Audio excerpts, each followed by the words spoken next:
ছোট মা, ও ছোট মা, আমাকে আর মেরো না প্লিজ। আর মেরো না। আমি সত্যি বলছি, আমি বোনের খেলনা ভাঙিনি।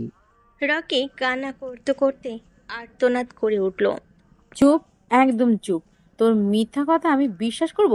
তুই মনে করেছিস আল্লাহ তোর মায়ের সাথে তোকে নিতে পারতো না তুলে? তোর মতো সাপকে কেন যে আমার হাড় মাস জ্বালানোর জন্য রেখে গেল? বলেই রেগে ফুঁসতে ফুঁসতে রকিকে বেধড়ক মারতে লাগলো ওর সৎমা। ছোট্ট একটা নিষ্পাপ প্রাণকে এক অমানুষের হাতে অমানবিকভাবে নির্যাতিত হচ্ছে, আর ওকে বাঁচানোর মতো কেউ নেই। থাকবেই বা কি করি? ওর রক্ষা কবচ তো কবরে। যাকে হাজার আকুতি ভরা কণ্ঠে ডাকলো ফিরবে না ওর কাছে। পাশের ঘরে দরজার সমানে থাপড়াইতেছে ওর একমাত্র সাহারা, ওর দাদি হাসনা বেগম। জোরে জোরে কান্না করতে করতে বলছে, আরে, কে কোথায় আছো রে? আমার কলিজার টুকরা রে, বাঁচাও। ওই ডাইনি আমার কলিজারে মাইরা ফেলাইলো রে। কে রে কুলাঙ্গার হাসান? কই তুই? কোন ডাইনি আনলি রে? জোরে জোরে কান্না করতে করতে বলছে। হাসনা বেগমের চিৎকারে রিহি এবার রকিকে ছেড়ে ঘরের দরজা খুলে চিৎকার করে বলে ওঠে, ওই বুড়ি, তুই চিল্লাস কেন? আমার কানের পোকা মইরা গেল। তোর অনেক দরদ উতলাইয়া পড়ছে না রে? আজ তোর সব দরদ আমি উপড়াইয়া ফেলামো। বলে ঘর থেকে একটানে বের করে মেঝেতে ফেলে দিল। আর সঙ্গে সঙ্গে হাসনা বেগমের মাথায় গিয়ে পিলারের সাথে বাড়ি খেলো। আর শুধু একটা আর্তনাদ, আর হাসনা বেগম ওখানে মাথা ফেটে অজ্ঞান হয়ে গেল। এবার আর রকি কোনো কিছু না ভেবেই চিৎকার দিয়ে পাশের বাসার ওর বাবার চাচাতো ভাই রেজাকে ডাকতে লাগলো। ও ও রেজা চাচু, ছোট মা দাদিরে মাইরা ফেললো গো। তোমরা কে কোথায় আছো? এখানে আসো, আমার দাদিরে বাঁচাও। রকির চিৎকারে রেজা, ওর বউ আমিনা ও মেয়ে রিয়া দৌড়ে আসলো। আর এসেই দেখে হাসনা বেগমের মাথা ফেটে রক্ত পড়তেছে, আর রকি চিৎকার করে ডাকছে ওদের। আর ওর সৎমা রকির চুলের মুঠি ধরে পিঠে কিল দিতেছে আর বলতেছে। ওই কুত্তার বাচ্চা, চুপ, একদম চুপ। আর কিছু বলার আগেই আমিনা দৌড়ে গিয়ে রিহির কাছ থেকে ছাড়িয়ে নিল রকিকে, আর চিৎকার করে বলল, তুমি কি মানুষ না অমানুষ? এইভাবে কোনো ছোট বাচ্চারে মারে তো? মেঝের দিকে চোখ যেতেই চিৎকার করে বলল। ও আল্লাহ গো, জেঠিমা! বলে এক দৌড়ে হাসনা বেগমের কাছে চলে যায়। মায়ের কথা শুনে এবার রিয়াও দৌড়ে গেল ওর বড় দাদির কাছে আর কেঁদে উঠল। আমিনা এবার হাসনা বেগমের মাথার পাশে পড়ে থাকা গামছা দিয়ে বাঁধতে বাঁধতে কান্না করে বলল, ও রিয়ার বাবা, তাড়াতাড়ি জেঠিমারে হাসপাতালে নাও। স্ত্রীর কথায় রেজার হুঁশ ফিরল। এতক্ষণ বোকার মতো সব চেয়ে চেয়ে দেখে যাচ্ছে কি হচ্ছে, এগুলো কেনই বা হচ্ছে ওর মাথায় কিছুই ঢুকছিল না। কিন্তু স্ত্রীর চিৎকার আর কান্নার শব্দে ও নিজের স্বয়ংবিদ ফিরে পায়। আর দৌড়ে গিয়ে চেক করে হাসনা বেগমের নিঃশ্বাস পড়ছে কিনা। নাকে হাত দিয়ে দেখে নিঃশ্বাস খুব ধীরে ধীরে পড়ছে। তাই ও আর সময় নষ্ট না করে কোনো কথা না বলে দৌড়ে বাইরে চলে গেল গাড়ি ঠিক করতে। হাসনা বেগমকে নিয়ে হসপিটালে যাওয়া দরকার, না হলে কোনো একটা দুর্ঘটনা ঘটে যাবে। গাড়ি আসতেই সবাই ধরাধরি করে হাসনা বেগমকে গাড়িতে তুলো এবং সাথে আমিনা ও রিয়া গেল। কিন্তু আমিনা রকিকে ওই শয়তান মহিলার কাছে রেখে যাওয়ার সাহস পেল না, তাই নিজের সাথে রকিকেও গাড়িতে উঠিয়ে নিয়ে গেল। রকি কাঁদতে কাঁদতে নিঃশ্বাস ফুরিয়ে ফেলছি, মনে হচ্ছে ছেলেটা এখনই নিঃশ্বাস ফুরিয়ে মারা যাবে। ছেলেটার শরীরও প্রচুর মারে দাগ। এইভাবে মারে কোনো মানুষ একটা নিষ্পাপ শিশুকে? এইভাবে মারতে পারে? আসলে কি সে মানুষ? না, সে মানুষ না, মানুষরূপী পিশাচ, যার শরীরে দয়ামায়া বলে কিছু নেই। আমিনা যখন রকির দিকে তাকিয়ে এগুলো ভাবছিল, তখনই স্বামীর ডাকে ধ্যান ভাঙে আর হক চুকিয়ে তাকায় প্রশ্নবোধক চাহনিতে। তা দেখে রেজা কিছুটা জোরেই বলল, কি হলো, শুনতে পাচ্ছ না? রকি জ্ঞান হারিয়েছে, ওকে ধরো ঠিক করে। স্বামীর এরূপ কথা শুনে আমিনা কিছুটা অবাক গলায় বলল, রকি, রকি, ও রকি! বাবা, কি হলো রে তোর? এই তো কান্না করছিলি, এখন কি হলো? স্ত্রীর এমন বিচলিত কণ্ঠ শুনে রেজা এবার আফসোসের গলায় বলল, কিছু হয়নি ওর। এত কান্না করার কারণে অতিরিক্ত ব্যথায় জ্ঞান হারিয়েছে, তুমি ভেবো না, ঠিক হয়ে যাবে। এতটুকু বলতেই গাড়ি থেমে গেল। আর সবাই বাইরে তাকিয়ে দেখে হাসপাতালে পৌঁছে গেছে। তাড়াতাড়ি হসপিটালের ভিতরে গিয়ে ওয়ার্ড বয় আর নার্স সহ স্ট্রেচার নিয়ে আসে। হাসনা বেগমকে নিয়ে হসপিটালের এমার্জেন্সিতে যায়। তারপর ডক্টররা দেখে দ্রুত আইসিইউতে শিফট করে আর রকিকে ঘুমের ইঞ্জেকশন দিয়ে ঘুম পাড়িয়ে রাখে, যা দেখে সবাই একটু স্বস্তির নিঃশ্বাস ফেলে। অনেকক্ষণ পর আইসিইউ থেকে একটা ডক্টর বের হয়ে রেজাকে বলে, রোগীর অবস্থা বেশ ক্রিটিক্যাল, আর যত দ্রুত সম্ভব এবি নেগেটিভ রক্ত জোগাড় করুন। আমাদের ব্লাড ব্যাংকে জব থেকে স্টকে নেই। ডক্টরের কথায় এবার রেজা ওর চাচাতো ভাই হাসানকে ফোন দেয়। হাসান ফোন ধরতেই রেজা সব খুলে বলে আর এটাও বলে। তা শুনে হাসান উত্তেজিত গলায় বলে ফোনের ওপাশে, ও ও ওই রোজা, আমি আসতেছি রে। তুই আমার মা, ওই পোলাটারে দেখে রাখিস। আমি অহনি বের হইতাছি দোকান থেকে। হাসানের কথায় রেজা আফসোস গলায় বলে, তুই আয়, আমি না আছি, তুই চিন্তা করিস না। আর ভালোভাবে সাবধানে আয় হাসপাতালে। আরও কিছু কথা বলে ফোন কেটে দেয় আর ফোন কেটে ডক্টরের কাছে যায় সব খোঁজ নিতে।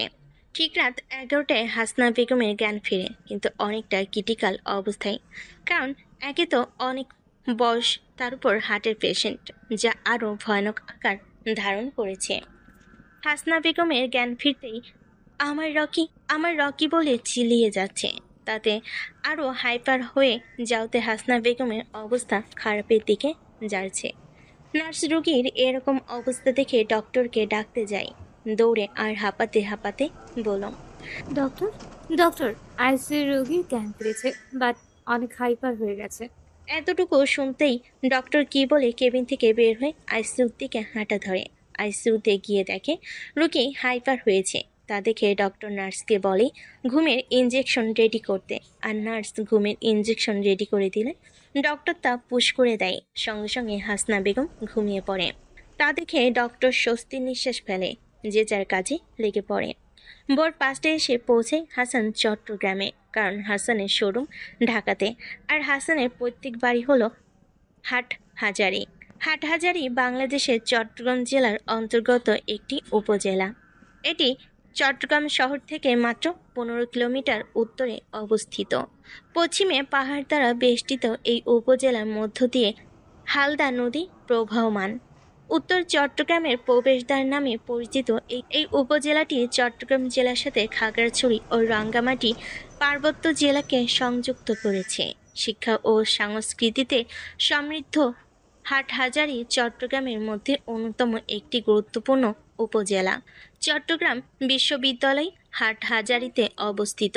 এই বিশ্ববিদ্যালয় দেশের তৃতীয় এবং শিক্ষা প্রাঙ্গণ আয়তনের দিক থেকে দেশের সর্ববৃহৎ। যাই হোক, গল্পে ফেরা যাক। হাসান সোজা হাসপাতালে আসে। এসে রিসিপশন থেকে কেবিনের নাম্বার জেনে দৌড়ে ওই কেবিনের দিকে আর গিয়ে দেখে ওর মায়ের মুখে অক্সিজেন মাস্ক, এক হাতে রক্ত, অন্য হাতে স্যালাইন চলছে। হাসান ওনার পাশ দিয়ে একটা নার্সকে যেতে দেখে ওনাকে জিজ্ঞাসা করল, এই রোগীর সাথে আরেকটা ছোট ছেলে ভর্তি করানো হয়েছে, ছেলেটি কোথায়? আইসিইউর দিকে ইশারা করে হাসান নার্সটিকে জিজ্ঞাসা করলো। নার্সটি হাতের আঙ্গুলের ইশারায় দেখিয়ে বলে উঠল, এই রুগীর সাথে যে পিচ্চি ছেলেটাকে ভর্তি করানো হয়েছে, সে ওই কেবিনটায় আছে। বলে নার্সটি ওখান থেকে চলে গেল। আর হাসান ওই কেবিনের দিকে দৌড়ে গেল। গিয়ে দেখলো ওর ছোট্ট ছেলেটার হাতে স্যালাইন আর অসংখ্য ব্যান্ডেজ শরীরে, হাতে পায়ে কপালে, যা দেখে হাসান ওখানেই বসে পড়ে আর কান্না করে বলতে লাগলো, আমি কি বাবা হওয়ার আদৌ যোগ্য? আমার এতটুকু ছেলেকে এত কিছু সহ্য করতে হয়, আর আমি কিছুই জানি না। হাসান যখন কথাগুলো বলে অঝরে কান্না করছে, তখন ওর কাঁধে হাত রাখে রেজা আর বলে, আর কেঁদে কি করবি এখন? জেঠিমা তোকে বলতো তখন তো বিশ্বাস করতি না, অন্ধের মতো শুধু বউকে নিয়ে আর বউয়ের কথা বিশ্বাস করতিস। এখন কেঁদে কি হবে? রেজার কথাগুলো শুনে হাসানের বুক আরও দুঃখে ভারী হয়ে উঠল। অনেকটা সময় এভাবে কাটানোর পর যে রেজা কিছু বলবে, তার আগেই হাসান বলল, রিহি কই? হাসানের এমন ঠান্ডা কণ্ঠ শুনে রেজা কেঁপে উঠল। তার ভয় তার চোখে আবারও তার ভাইয়ের ভয়ঙ্কর রূপ ভেসে উঠছে, যা থেকে ওর ভাইকে ওর হেমা ওকে ভালোবাসা দিয়ে ফিরিয়েছিল। এখন কি হবে? কে বা এই ভয়ানক রূপ থেকে ফেরাবে? রেজার ভাবনার মাঝেই আবারও হাসান বলে উঠল, কি হলো? রিহি কোথায়? বলবি না তো? রেজা কিছুটা আমতা আমতা করে বলে। বাহ বাহ বাহ, বাড়িতে কেন? রেজার কথার উত্তর না দিয়ে হাসান বলে অত্যন্ত ঠান্ডা স্বরে। আমি বাড়ি যাচ্ছি, তুই? আর কিছু বলার আগে একটা নার্স এসে বলে। আইসিইউ রোগীর জ্ঞান ফিরেছে, ওনার গার্জিয়ানকে ডাকে ডক্টর। বলে নার্স ওখান থেকে চলে যায়। আর হাসান আর কোনো কথা না বলে দৌড় লাগায় আইসিইউর দিকে। পিছনে রেজাও যায়। হাসান আইসিইউর ভিতরে ঢুকে দেখে হাসনা বেগম তাকিয়ে আছে, আর পাশে নার্স ওনার স্যালাইন খুলে নতুন একটা লাগাচ্ছে। হাসান মাকে তাকিয়ে থাকতে দেখে সোজা মায়ের পায়ের কাছে গিয়ে দাঁড়ায় আর কাতর গলায় বলে। মা। ছেলের কণ্ঠ শুনতেই হাসনা বেগম সেদিকে তাকায় আর চোখের পানি ছেড়ে দেয়। আর কিছু বলার চেষ্টা করে কিন্তু বলতে পারে না। আর হাসপাস শেষে হাইপার হওয়া দেখে নার্স বলে। কুল ডাউন, আপনার হাইপার হওয়া যাবে না। আর আপনি ওনার কি হন? ওনাকে কোনো কিছুতেই হাইপার করবেন না। আর আপনি শান্ত হন, আমি এখন আপনার অক্সিজেন মাস্ক খুলে দিব, তারপর ধীরে স্বস্তিতে আপনি যা বলার বলবেন, ওকে? নার্সের কথা শেষ হতেই হাসান বলে। নার্স আপু, আমি ওনার ছেলে, উনি তো এখন সুস্থ না, মানে কোনো ভয় নেই তো আর? হাসানকে আর কিছু বলতে না দিয়ে নার্স বলে। আপনার মা? হুম, কোনো বড় কিছু হয়নি তো? হাসানের কথা শুনে নার্স কিছুক্ষণ চুপ থেকে বলে। আপনার একবার ডক্টরের সাথে কথা বলা দরকার। আমি তো এগুলো বুঝিয়ে বলতে পারবো না, তবুও বলছি শুনুন। ওনার হার্টের অবস্থাটা অতটাও ভালো না, সো বেশি ভালো হবে আপনি গিয়ে ডক্টরের পরামর্শ নিন কিভাবে কি করলে ভালো হয়। বলে নার্স এখান থেকে চলে যায়। আর এদিকে হাসান কিছুক্ষণ দাঁড়িয়ে কিছু চিন্তা করে ওখান থেকে বেরিয়ে যায়। আর কি দাঁড়ায় ডক্টরের কেবিনের সামনে। বড় করে নিঃশ্বাস নিয়ে কেবিনের দরজায় নক দেয় হাসান। কিছুক্ষণ পর ভিতর থেকে একটা গম্ভীর ভরাট কণ্ঠ ভেসে আসে। Who is this, please come in. ডক্টরের কথাই হাসান ভিতরে ঢুকতে ডক্টরকে সালাম দেয় আর বলে। আসসালামু আলাইকুম, sorry for your disturb, but আমার মায়ের রিপোর্ট সম্পর্কে কিছু জানার ছিল। হাসানের ইতস্তত কণ্ঠ আর ভদ্রতা দেখে ডক্টর চোখ তুলে হাসানের দিকে তাকায় আর বলে। প্লিজ সিট ডাউন, আগে সামনের চেয়ারে বসুন, তারপর আপনার রোগীর ডিটেলস বলুন, আর কোনো রিপোর্ট থাকলে আমাকে দেখান। ডক্টরের কথাই হাসানের মাথায় আসে ওর কাছে তো কোনো রিপোর্ট নেই। ওর মা ওই ছেলের কি তাই কিছুটা দ্বিধা গলায় বলে। আমি তো ঢাকায় থাকি, আর আমি একটু আগে এখানে পৌঁছেছি। আপনি যদি বলতেন, আজ আইসিইউ ভর্তি পেশেন্ট, আর ওর সাথে একটা 17 বছরের ছোট্ট ছেলে ভর্তি হয়েছে, তাদের এখন কি অবস্থা? হাসান কিছু বলার আগে ডক্টর বলে। আরে আরে, আপনি এত প্যানিক করছেন কেন? আপনি আগে একটু শান্ত হন, তারপর বলছি কি হয়েছে। হাসান কিছুটা শান্ত হয়ে বসে। এর মাঝে আবারও দরজায় টোকা পড়ে। বাইর থেকে ভেসে আসে এক পুরুষালী কণ্ঠ। কণ্ঠটা হাসানের চিরচেনা, তার একমাত্র বন্ধু, ভাই, এভরিথিং পার্টনার রেজা। ডক্টরের কথায় হাসানের ধ্যান ভাঙে। Come in. ডক্টরের কথা শুনে রেজা কেবিনে ঢোকে আর তার হাতে রয়েছে দুটো ফাইল। রেজা ঢুকতেই ডক্টর আবারও বলে। বসুন আর বলুন আমি কি সাহায্য করতে পারি আপনার। ডক্টরের কথা শুনে রেজা কিছু বলার আগেই হাসান বলে। ডক্টর, ও আমার ভাই, ও। হাসানকে কিছু বলতে না দিয়ে রেজা ওর হাতে দুটো ফাইল এগিয়ে দিয়ে বলে। আসলে ডাক্তার, হাসান ভাইয়া রিপোর্টের ফাইল আনতে ভুলে গেছে, তাই আমি নিয়ে এলাম। রেজার কথা শুনে ডক্টর রেজার বানানো দুটো ফাইল নিয়ে দেখতে লাগে। আর তা দেখে হাসান এবার ডক্টরের দিকে তাকিয়ে থাকে সব জানার আগ্রহ নিয়ে। প্রায় 10 মিনিট নীরবতায় কাটে কেবিনটা। কেবিনের নীরবতা ভাঙে ডক্টরের কথায়। মিস্টার হাসান, আপনার মায়ের মাথার আঘাতটা যতটা কঠিন তার চাইতে একটা প্রবলেম বেশি আকার ধারণ করেছে। বলে ডক্টর জোরে নিঃশ্বাস নেয়, তারপর আবারও বলে। আপনার মা সেদিন শুধু মাথার আঘাতে জ্ঞান হারায়নি, তিনি সেদিন মাইনার অ্যাটাক করেছে। সময় মতো হাসপাতালে আনার জন্য উনি এখন জীবিত আছেন, বাট ওনার হার্টের 2টা ব্লক ধরা পড়েছে। ডক্টরের কথা শুনে কিছুটা ঘাবড়ে হাসান বলে। ডক্টর, এখন কি করার? আমার মা কি এখন সুস্থ? হাসানের আবারও প্যানিক করা দেখে ডক্টর আবারও বলে ওঠে। আরে আরে, আপনি দেখি আবারও প্যানিক করছেন। আমি কি বলছি আপনার মা সুস্থ হবে না? বাট কিছুটা। ডক্টরের কথা শেষ না হতেই হাসান আবার বলে। ডক্টর প্লিজ, আমার সোজাসুজি খুলে বলুন, কি হয়েছে আম্মুর? আমি আর কিছুই চাই না। আমি শুধু আমার মা ও আমার কলিজার টুকরো ছেলেটাকে সুস্থ দেখতে চাই। বলে চোখের পানি আড়াল করার জন্য চোখ নামিয়ে নেয়। যা দেখে ডক্টর রেজা দুজনেই অনেক কষ্ট পায়, আর দেখে এক অসহায় ছেলে আর বাবার অদেখিত আর্তনাদ। আর তখনই ডক্টর বলে কিছুটা আফসোসের সুরে, আরে এত চিন্তিত হবেন না, আপনার মা আল্লাহ চাইলে সুস্থ হয়ে যাবে, শুধু ওনাকে প্রপারলি ট্রিটমেন্ট করতে হবে। হুই ওপেন হার্ট সার্জারি নয়তো বা হার্টের রিং বসাতে হবে। এখন ডিসিশন আপনার চয়েস করে বলুন আপনারা কোন পদ্ধতিতে ট্রিটমেন্ট করাবেন। ডক্টরের কথা শুনে হাসান আর রেজা কিছুক্ষণ চুপ থেকে বলে, কোনটা জেঠিমার জন্য ভালো সেটা কি বলা যাবে ডাক্তার? হ্যাঁ ডক্টর, যেটাতে আমার মা আমার কাছে সুস্থভাবে ফিরে আসবে সেটাই করুন। আমি চাই আমার মা সুস্থ হয়ে যাক। আমার আর কিছু দরকার নাই। এতে যত টাকা লাগে লাগুক, আমি আছি।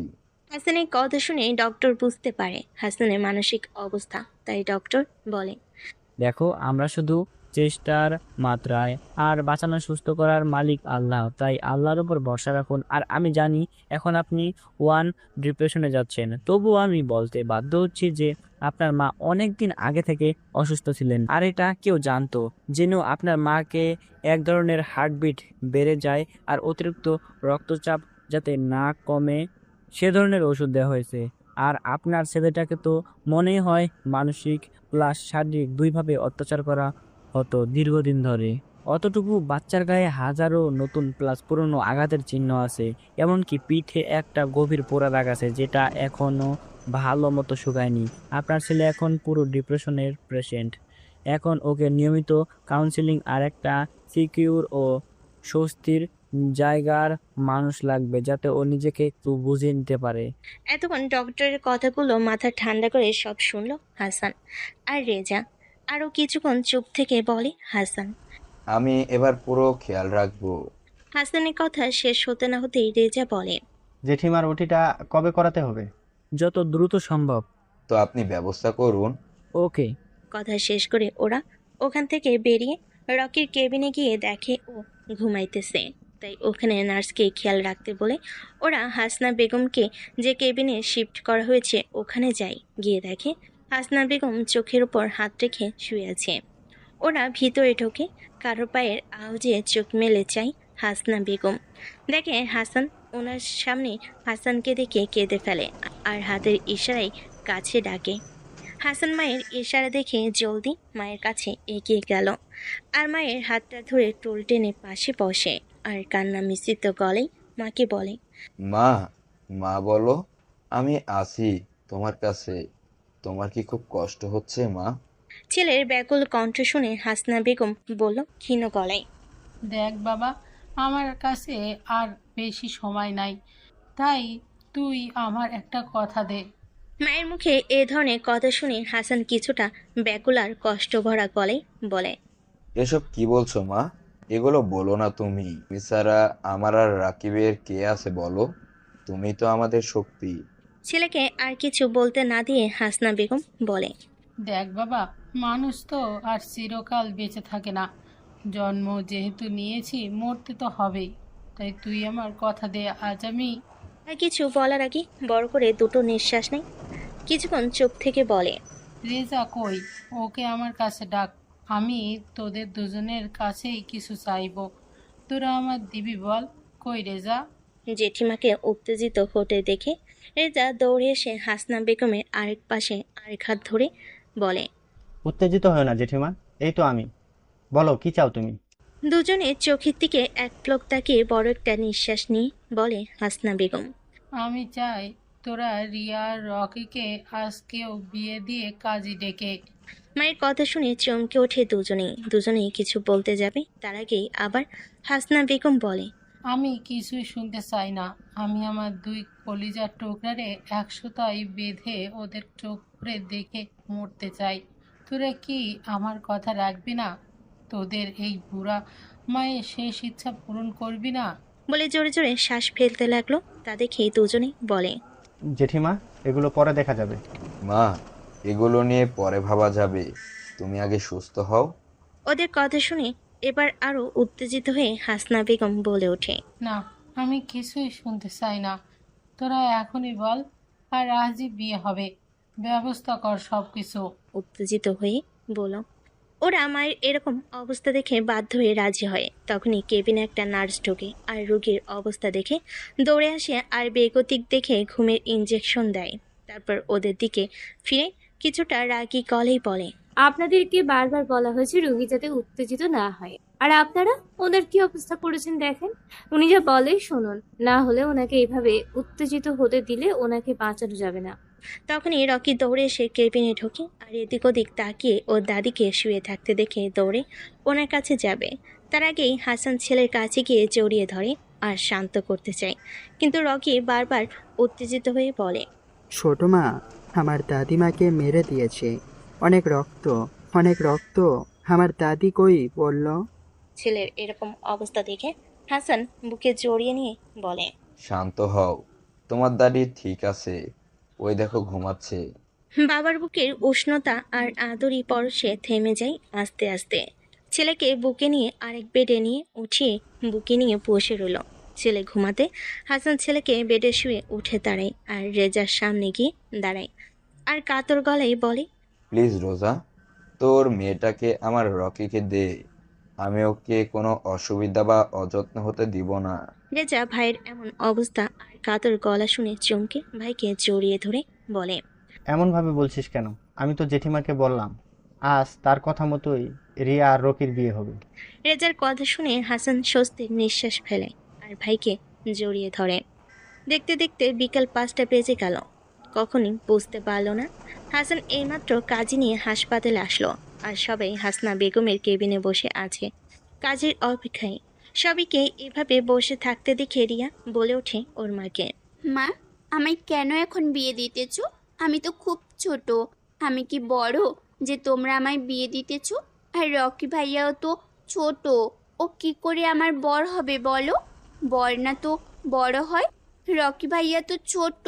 মেয়ের কথা শুনে আমিনা হেসে মেয়ের মাথায় হাত বুলিয়ে বলে, তোরা যখন বড় হবি তখন তোদের আবার ধুমধাম করে বিয়ে দিব মা। এখন তো শুধু তোদের আমরা এক সুতোয় বাঁধলাম, যাতে আল্লাহ তোদের সম্পর্ক বরকত আর তোদের ভালো মানুষ হতে তৌফিক দান করে। বলে মেয়ের মাথায় হাত বুলিয়ে দেয়। তখনই কাজী আসে আর বিয়েটাও কোনো বাধা ছাড়া হয়ে যায়। 8টায় অপারেশন হয়ে যায় এবং অপারেশনও সাকসেসফুল হয়। দেখতে দেখতে আরও 3টি বছর। সেদিনের পর থেকে কেউ আর রিহি আর ওর মেয়েকে দেখতে পায়নি। তাদের খোঁজ নেওয়ারও কোনো আগ্রহ ছিল না কারোর মধ্যে, কারণ ও যা করেছে সেটা ক্ষমার মাঝে পড়ে না। আর সেই মেয়েটা রিহির মেয়ে ছিল ওর আগের স্বামীর পক্ষে। এখনও কেউ বুঝতে পারেন না কেন ওই দিন রিহি রকি আর হাসনা বেগমকে মারতে চেয়েছিল, কিংবা ওদের এতদিনের নিখোঁজের। রিয়া স্কুল থেকে এসে টিভি দেখতে বসেছে, কারণ ওর ফেভারিট ডোরেমন শুরু হবে তাই। টিভি ছেড়ে চ্যানেল পাল্টিয়ে যে কার্টুন চ্যানেলে দিবে তার কি ভেসে আসে একটি সংবাদ। কিছু লাশ পাওয়া গেছে কর্ণফুলীর তীরে। লাশগুলোর অবস্থা এতটাই ভয়ানক যে কার লাশ চিহ্নিত করা যাচ্ছে না। লাশগুলোর কারো মাথায়, কারো পিঠের উপর তাদের পেপার বিবরণ দেওয়া আছে। টিভির লোকটি কথাগুলো বলছে আর পাশের লাশগুলোর পিক দেখাচ্ছে, যা দেখে রিয়া একটা চিৎকার দিয়ে ওখানেই জ্ঞান হারায়। ওর চিৎকার শুনে রকি ধরফড়িয়ে উঠে বসে বেডে। কিছুক্ষণ বা 1 সেকেন্ড চুপ করে নিজেকে ধাতস্থ করে আর বুঝতে পারে কেউ নিচে চিৎকার করছে। ও দৌড়ে নিচে ড্রয়িং রুমে এসে দেখে রিয়া মেঝেতে পড়ে আছে আর ওর ছোট মা রিয়ার মুখে পানি দিচ্ছে। চেতনা ফেরার পর রকি যে কিছু বলবে তখনই ওর চোখ যায় টিভির দিকে, দেখে খবরে কিছু লাশ দেখাচ্ছে। ওর আর বুঝতে বাকি নেই কি হয়েছে, তাই বকতে বকতে গিয়ে আগে টিভি বন্ধ করে। তারপর রিয়াকে কোলে নিয়ে রুমে যায় শুয়ে দেওয়ার জন্য, কারণ রকি জানে এই মেয়ে তেলাপোকা দেখেও জ্ঞান হারায় আর এখন তো লাশ। যাই হোক, রিয়ার রুমে ঢুকে ওকে শুয়ে দিয়ে ওর ছোট মাকে বলে, ছোট মা, ওর কিছু হয়নি, কিছুক্ষণ পর ঠিক হয়ে যাবে। ও ভয় পেয়ে জ্ঞান হারিয়েছে। রকির কথা শুনে আমিনা স্বস্তির নিঃশ্বাস ফেলে বলে, এই মেয়েকে নিয়ে আর পারি না। টিভিতে যত আজে বাজে জিনিস দেখে আর ভয় পেয়ে জ্ঞান হারায়। এই মেয়ে আর শুধরাবে না। আমিনা বকতে বকতে ঘর থেকে বের হয়ে যায়।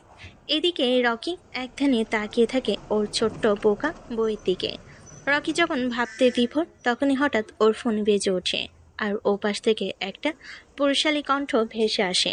লোকটি কিছুটা চিন্তিত গলায় বলে, কিং, আজ রাতে কর্ণফুল এই পথে মেয়ে পাচার হবে। ফোনের ওপাশের কথা শুনে রকি বলে, সবাইকে বলো আমি উপস্থিত থাকতে বলেছি আমার আস্তানায়। আমি কিছুক্ষণের মধ্যে পৌঁছাচ্ছি। গম্ভীর কণ্ঠ শুনে লোকটি আর কথা না বাড়িয়ে বলে, ইয়েস কিং। হুম। এই বলে ফোনটা কেটে দেয় আর রেডি হতে যায়। কিছুক্ষণের মাঝে রেডি হয়ে বেরিয়ে যায় ওর গন্তব্যে। এদিকে সবাই আস্তানায় ওদের কিংয়ের জন্য অপেক্ষা করছে। 5 মিনিট পর রকি যখন আস্তানায় পা দেয় তখনই সবার মাথা নিচু করে উঠে দাঁড়ায়। রকি সোজা গিয়ে ওর তৈরি বড় মিটিং রুমে চলে যায়। গিয়ে ওর চেয়ারে বসে পড়ে। সবাই মিটিং রুমে আসতেই কিং বলে ওঠে, জাহিদ, ডিটেলস বলো। কিংয়ের আদেশে জাহিদ এগিয়ে এসে বলে, আজ কর্ণফুলী তীরে জাহাজে প্রায় 50টা মেয়েকে পাচার করা হবে মালয়েশিয়া। আর এদের মূল কথা হলো ব্ল্যাক কোবরা গ্যাং। রাত 1:30 জাহাজে তোলা হবে মেয়েদের। বলে আবারও মাথা নিচু করে দাঁড়িয়ে আছে কিংয়ের সামনে। এবার কিং জাহিদের আনা ডিটেলস আর জাহাজের ডিটেলস নিয়ে সব সূক্ষ্মভাবে দেখে। জাহিদের উদ্দেশ্যে বলে, জাহিদ, তুমি আগে অফিসার কামরুলকে বলবে কোথায় কয়টা থাকতে বা আসতে হবে। মনে রাখবে কোনো ভুল যেন না হয়। আর হ্যাঁ, কর্ণফুলের তীরে প্রত্যেকটা কোণায় সন্ধ্যা থেকে সদস্য যেন পাহারায় থাকে। আর হ্যাঁ, এবার কোনো ভুল যেন না হয়। ওকে? জাহিদ দ্রুত মাথা নাড়ে আর বলে, কিং, ব্ল্যাক কোবরা গ্যাং এর মেইন লিডারও দেশে আসছে আগামী মাসের 10 তারিখে। আমাদের চোর খবর এনেছে কিং আর ওই ছেলেদের লাশ পাওয়া নিয়ে অনেক কথা উঠেছে। আর পুলিশের অসি কায়েস ও ব্ল্যাক কোবরা গ্যাং এর সাথে যুক্ত। এতক্ষণ সব কথা মন দিয়ে শুনেছি কিং। এবার তার রাগে মাথা ফেটে যাচ্ছে এই কথাটা শুনে যে ব্ল্যাক কোবরা গ্যাংয়ের সাথে ওসি কায়েসও যুক্ত। তাই কিং রেগে বলে, ওসি কায়েসের সব কুকীর্তির প্রমাণ ও টাকার ইনকাম বা জমা ডিটেলসের ফাইল করো। আর সোজা কালকের অপারেশনের পর 1 কপি মন্ত্রী আর 1 কপি মিডিয়ায় প্রকাশ করো। আর দেশদ্রোহী লোভী বেঈমানকে আমার স্পেশাল খাতিরদারির জন্য তুলে নিয়ে আসো। Okay king. বিকেল 5টায় আস্তে রিয়া চোখ খুলে আর বোঝার চেষ্টা করে ও কোথায়। আর মাথায় হাত দিয়ে উঠে বসে কিছুক্ষণ ভাবতে ওর সব মনে পড়ে যায়। আবারও ভয়ে হালকা চিৎকার করে। আর ঠিক তখনই রকি বাড়ি ফিরে নিজের ঘরের দিকে যাচ্ছিল। তখনই রিয়ার চিৎকার শুনে রুমে ঢুকে।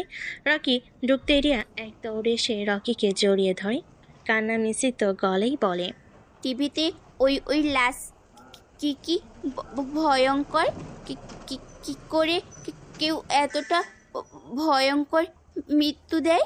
এতটুকু বলে বড় করে নিঃশ্বাস নেয় আর আবারও বলে ওঠে, তুমি তো দেখেছো তাই না? এতটা ভয়াবহ ভাবে কেউ মারে কাউকে, বলো? বলেই কাঁপতে লাগে। আরিয়ার অবস্থা দেখে রকি ওকে ভালো করে বুকে জড়িয়ে নেয় আর মাথায় হাত বুলাতে বুলাতে বলে, তুই ভয় কেন পাচ্ছিস? আমি আছি না। আমি থাকতে তোর ভয় কিসের? হ্যাঁ। রকির কথা শুনে রিয়া রকির দিকে চোখ তুলে তাকে অভিমানী গলায় গাল ফুলিয়ে বলে, তুমি তো আমায় ভালোই বাসো না, আর বাসবেই বা কেন?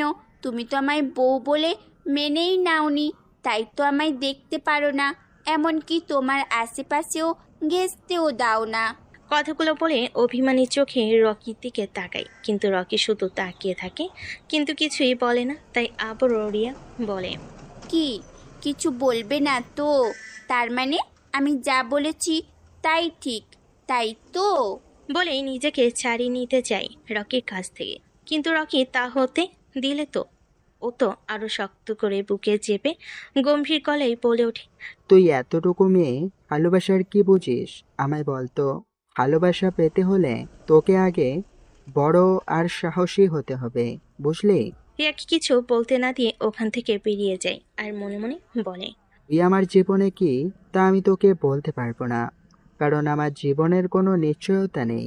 এই অনিশ্চিত জীবনে আমি তোকে আপন করতে পারবো না। আমি তোকে আমার থেকে বেশি ভালোবাসি, কিন্তু আমি যে নিরুপায়। তুই আমায় মাফ করিস। আমাদের এক পথে চলা কোনো দিন হবে না।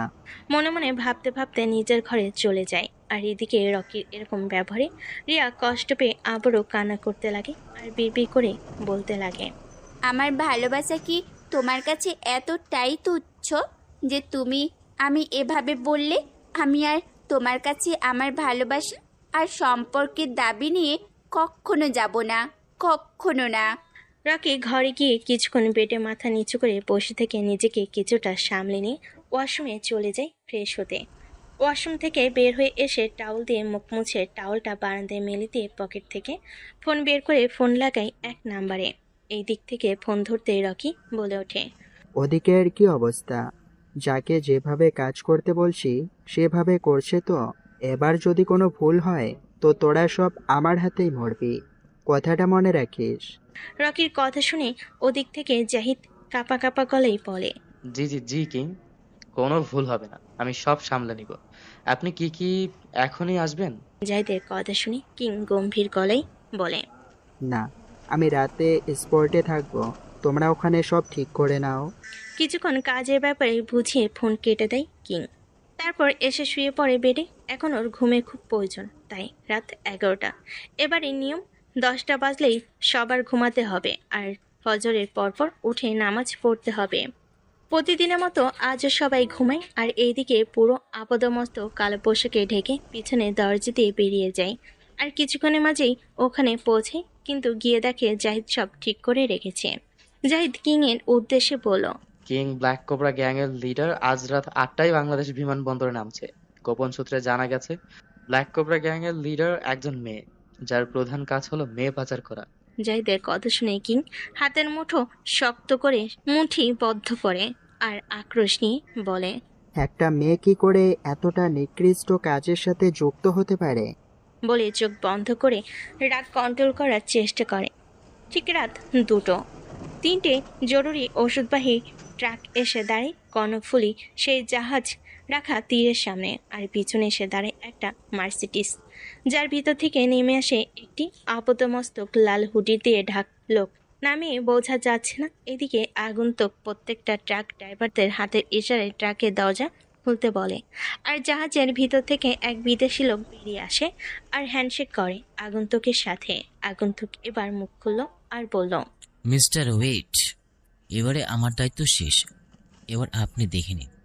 আগন্তুকের কথা শুনে ওয়েট বলে উঠল, অবশ্যই, আপনার পাওনা আপনাকে বুঝিয়ে দেওয়া হয়েছে আপনার ব্যাংক অ্যাকাউন্টে। অ্যাডওয়েট এর কথা শুনে আগন্তুক মুচকি হেসে দিয়ে বলে, ওকে, গুড লাকস, বাই। ওখান থেকে যাওয়ার জন্য গাড়িতে ওঠে। কিন্তু ওখান থেকে যাওয়ার আগে কিং ওদের দলবল নিয়ে অ্যাটাক করে, কিন্তু আগন্তুক সবার আড়ালে নিজেকে আর ওর সাথে আসা সব লোকেদেরকে নিয়ে সরে পড়ে, আর কিংয়ের হাতে ধরা পড়ে অ্যাডওয়েটের লোক সহ এনজিওকে। অ্যাডওয়েটকে এতটাই মারি কিং যে সেন্স হারায়। কিং ওকে আরেকটা লাথি মারে অ্যাডওয়েটের তল পেটে, আর জাহিদকে বলে, জাহিদ, ওকে আমার কুঠিরিতে নিয়ে যা, আমি ওকে পরে দেখছি। আর বাকিদের পুলিশের হাতে তুলে দে, আর যা মেয়েগুলোকে সেফলি বাড়ি পৌঁছা। আর কোনোভাবে ওই আগন্তুকের ফুল ডিটেলস আমার চাই। এনিহাউ, ওকে? কিংয়ের কথা আর আদেশ শুনে জাহিদ মাথা ঝাঁকায় আর বলে, জি কিং। বলে ওখান থেকে চলে যায়, আর কিং চলে যায় নিজের গন্তব্যে। রকি যেভাবে বাড়ি থেকে বের হয়েছে ওভাবেই ঢোকে বাড়িতে। কোনো রকম ঘরে ঢুকে পোশাক খুলে আর বেরিয়ে আসে ওর ডান হাতের বাহুর ক্ষতটা, যা দিয়ে এখনও রক্ত পড়ছে। কোনো মতে ওষুধ লাগিয়ে রক্ত পড়া কমিয়ে শুয়ে পড়ে, কারণ হাতের ব্যথার জন্য ওর শরীর গরম হচ্ছে। পরের দিন সকালে জ্বরে উঠতে পারছে না রকি, তাই শুয়ে থাকে রুমে। খাবার টেবিলে ছেলেকে দেখতে না পেয়ে হাসান বলে ওঠে, আমি না, রকি কই, খেতে আসলো না যে? হাসানের কথা শুনে রেজাও বলে, আসলেই তো, রকি কই? ও তো কখনো উঠতে দেরি করে না। রিয়া, মামুনি যা তো রকিকে ডেকে আনতো। বাবা ডাকে ধ্যান ফেরে রিয়ার। এতক্ষণ ও রকির কথা ভাবছিল। ও দেখেছে কাল অনেক রাতে রকি লুকিয়ে বাড়ি ফিরেছে, আর কিছুই ভাবতে পারল না। তার আগেই আবারও ডেকে ওঠে রেজা। কিরে রিয়া, কই হারালি? যা গিয়ে রকিকে ডেকে আন। বাবার কথায় আর কোনো কথা না ভেবে দৌড়ে চলে যায় রকিকে ডাকতে। গিয়ে দরজায় নক করে আর ডেকে ওঠে, রকি ভাইয়া আছো? বাবা আর চাচু ডাকে তোমায়। কোনো সারা শব্দ না পেয়ে এবার আর নক না করে ঢুকে যায় রুমে। মনে মনে ভাবে, আরে খারুস, বকা দিলে দিবি, আগে দেখি তো খারুসটা কি করে। রুমে ঢুকে দেখে রকি কম্বল জড়িয়ে ঘুমাচ্ছে, আর সে কিনা ভাবছে কিনা কি বিড়বি করে বকতে বকতে গিয়ে কাঁথা মুখ থেকে সরিয়ে দেখে রকির চোখ মুখ লাল হয়ে আছে। তা দেখে তড়ি ঘড়ি করে রকির কপালে হাত রাখে আর হাত উঠে আর জোরে জোরে মাকে ডাকতে লাগে। মেয়ের এমন চেঁচানো শুনে সবাই দৌড়ে আসে আর রকির রুমে এসে দেখে মেয়ের চোখে পানি আর ওর হাত রকির মাথায়। যা বোঝার বুঝে যায় সবাই। হাসান এবার দ্রুত ছেলের কাছে আসে। ছেলের মাথায় হাত দিতেই চমকে ওঠে হাসান। এত জ্বর, আর ও কিনা কোনো খেয়ালই করেনি। হাসান ছেলেকে মায়া ভরা গলায় ডাকে। রকি, ও রকি, শুনতে পারছো তুমি আমার কথা? বাবার কথা শুনে পিট পিট করে চোখ মেলে আর মুখের সামনে বাবাকে দেখে ধরফড়িয়ে উঠে বসে আর বলে, বাবা, তুমি এখানে? তোর তো অনেক জ্বর। ও কিছু না, ঠিক হয়ে যাবে। তোমরা এখানে কেন?